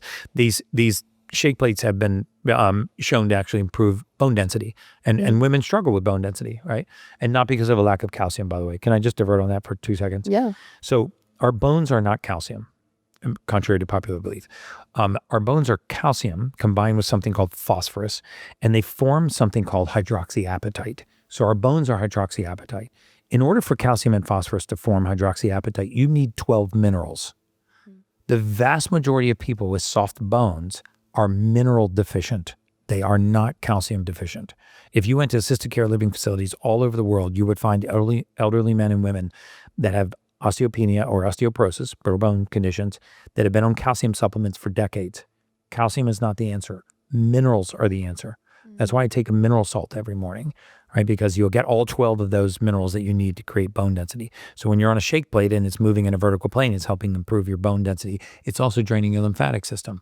So some of those can get expensive, but you can even get those little trampolines, those little round trampolines that you can bounce on. Those are excellent for lymphatic drainage. I just got that, yeah. Walking, by the way, is genetically engineered to circulate lymphatic fluid. We just started adding walking right when we wake up. We walk like 3 to 4 miles.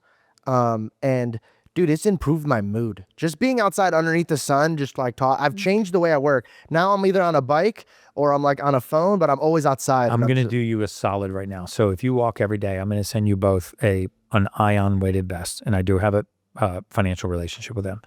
An ion. Can I ask? Hey, I'm so sorry. Do you feel that you have to? I have to, because people will watch this podcast and say he's only recommending it because he gets paid. So Does that bother you? It bothers me because that attack is meant to say, don't believe what he's saying because he has a financial gain. So I actually embrace the financial gain, right? I mean, my intention is to create wealth for myself and my family, but to create wealth by intentionally doing the right thing. So I will always disclose When you're making money, no way. and if they feel like that taints the information, then it's up to the listener to not follow it. But Well, I appreciate it. what you'll find is I think it's the lack of transparency that creates that that disequilibrium. But what these vests do, these ion vests, is it distributes the weight around your body. It actually hugs your body very tightly. So compression and weight will skyrocket the benefits that you get out of walking. Like, you are going to see fat strip off your body at an alarming rate. Oh, I was love No way. I would love Yeah. that. And so I'm already carrying so much weight because it's the fat. Yeah, but you So want is that your my, body to like- think that you're heavier, and you want your metabolism to kick in. Got it. And so you're going to strap this thing on, zip it up. It'll feel amazing. 5 minutes after you have it on, you won't even know you have it on. It forms right to your body. Wow. And it distributes the weight the same way that you would distribute weight if you were to gain weight. You don't gain weight on top of your shoulders, but most rucksacks hang on your shoulders and pull your shoulders down, right? So they load your spine. Yeah. This conforms to your body, and it sort of holds the weight to your body. You're going to zip this thing up. Don't change anything about your walk. Watch what happens over the next few weeks just by adding weight to your walk. No way. Oh, I'm so Paul. Phenomenal. You know, it's so funny. AJ just bought And the one for women are beautiful. Oh, really? This one is Ion, AION. You said the one from women is beautiful? It's beautiful. That's good, because I like to look cute. They when I are, work. oh, you're going to look very cute in this thing. I wear little 2-pound She was good wrist weights, and I do arm exercise as well. Oh, I wait till walk. you put this thing on. I mean, it's absolutely beautiful. It looks like a sports bra. And then there's a vest one, and it's very attractive. It's very, very fashionable, if you Cool. will. Wear that then during the men's one. shaking. Yeah. Dude, it was such a privilege talking. Dude, so great talking. to you God guys, willing, too. I really, really want to circle back on another episode. I want to get my blood tested. Yep. I want to fill the needs of what my body needs. Like, We'll we're do testing blood the gene ground. test, and we'll do And I want to circle back 10 within. transformation. So I want to do it, and I'm going to document it. So because like I said I was going to do that with Paul Saladino, and I tried to, but then again I got injured, and then I was like, what's the? But you know what? I'm glad I did that because he made me look so good for my wedding. I looked so good for my wedding. You know, right? I looked All snap. got you in shape? Oh yeah, no. Well, I just changed to eating only whole foods during that time, and then on my wedding night, I ate bad. And then from there till now, I dedicated till now. I've been eating bad the whole time. Good job, dude. Ain't Consistency, nobody gonna baby. stop me, No. dude. It's all here. Bring It's all the here. Doritos. Let's go. You got any Rice Krispie treats back there? Dude, I had all of my snacks. I Postmated a bunch of stuff. And I was like, dude, we got to hide this Okay, stuff man. before. Yeah. I noticed when I got here, she offered me like a tangerine or something. Where's your give your assistant some love, dude. Would you like an orange? All we have is fresh fruit. That's all that we have in the house. So I'm gonna go check the Chips. cabinets out right now and bust your ass. Oh man, honestly, you would laugh. I have like I'm not exaggerating, dude. Like, and like we were sitting there, and I was getting ready last night, and I'm eating Burger King, and like just a large amount of Burger King, and I'm sitting there thinking about all the questions I would ask you. And I started laughing to myself. I was like, if you only knew how I was preparing for this episode. Thank you so much, bros. I love you, man. This was amazing. Thank you so you. much, Thank too. you for Is there anything you want to for tell them before we leave? No, that's it, man. Whole food diet, sleep, and mobility. Make it non-negotiable. You Thank you guys so much. I will see you guys next time.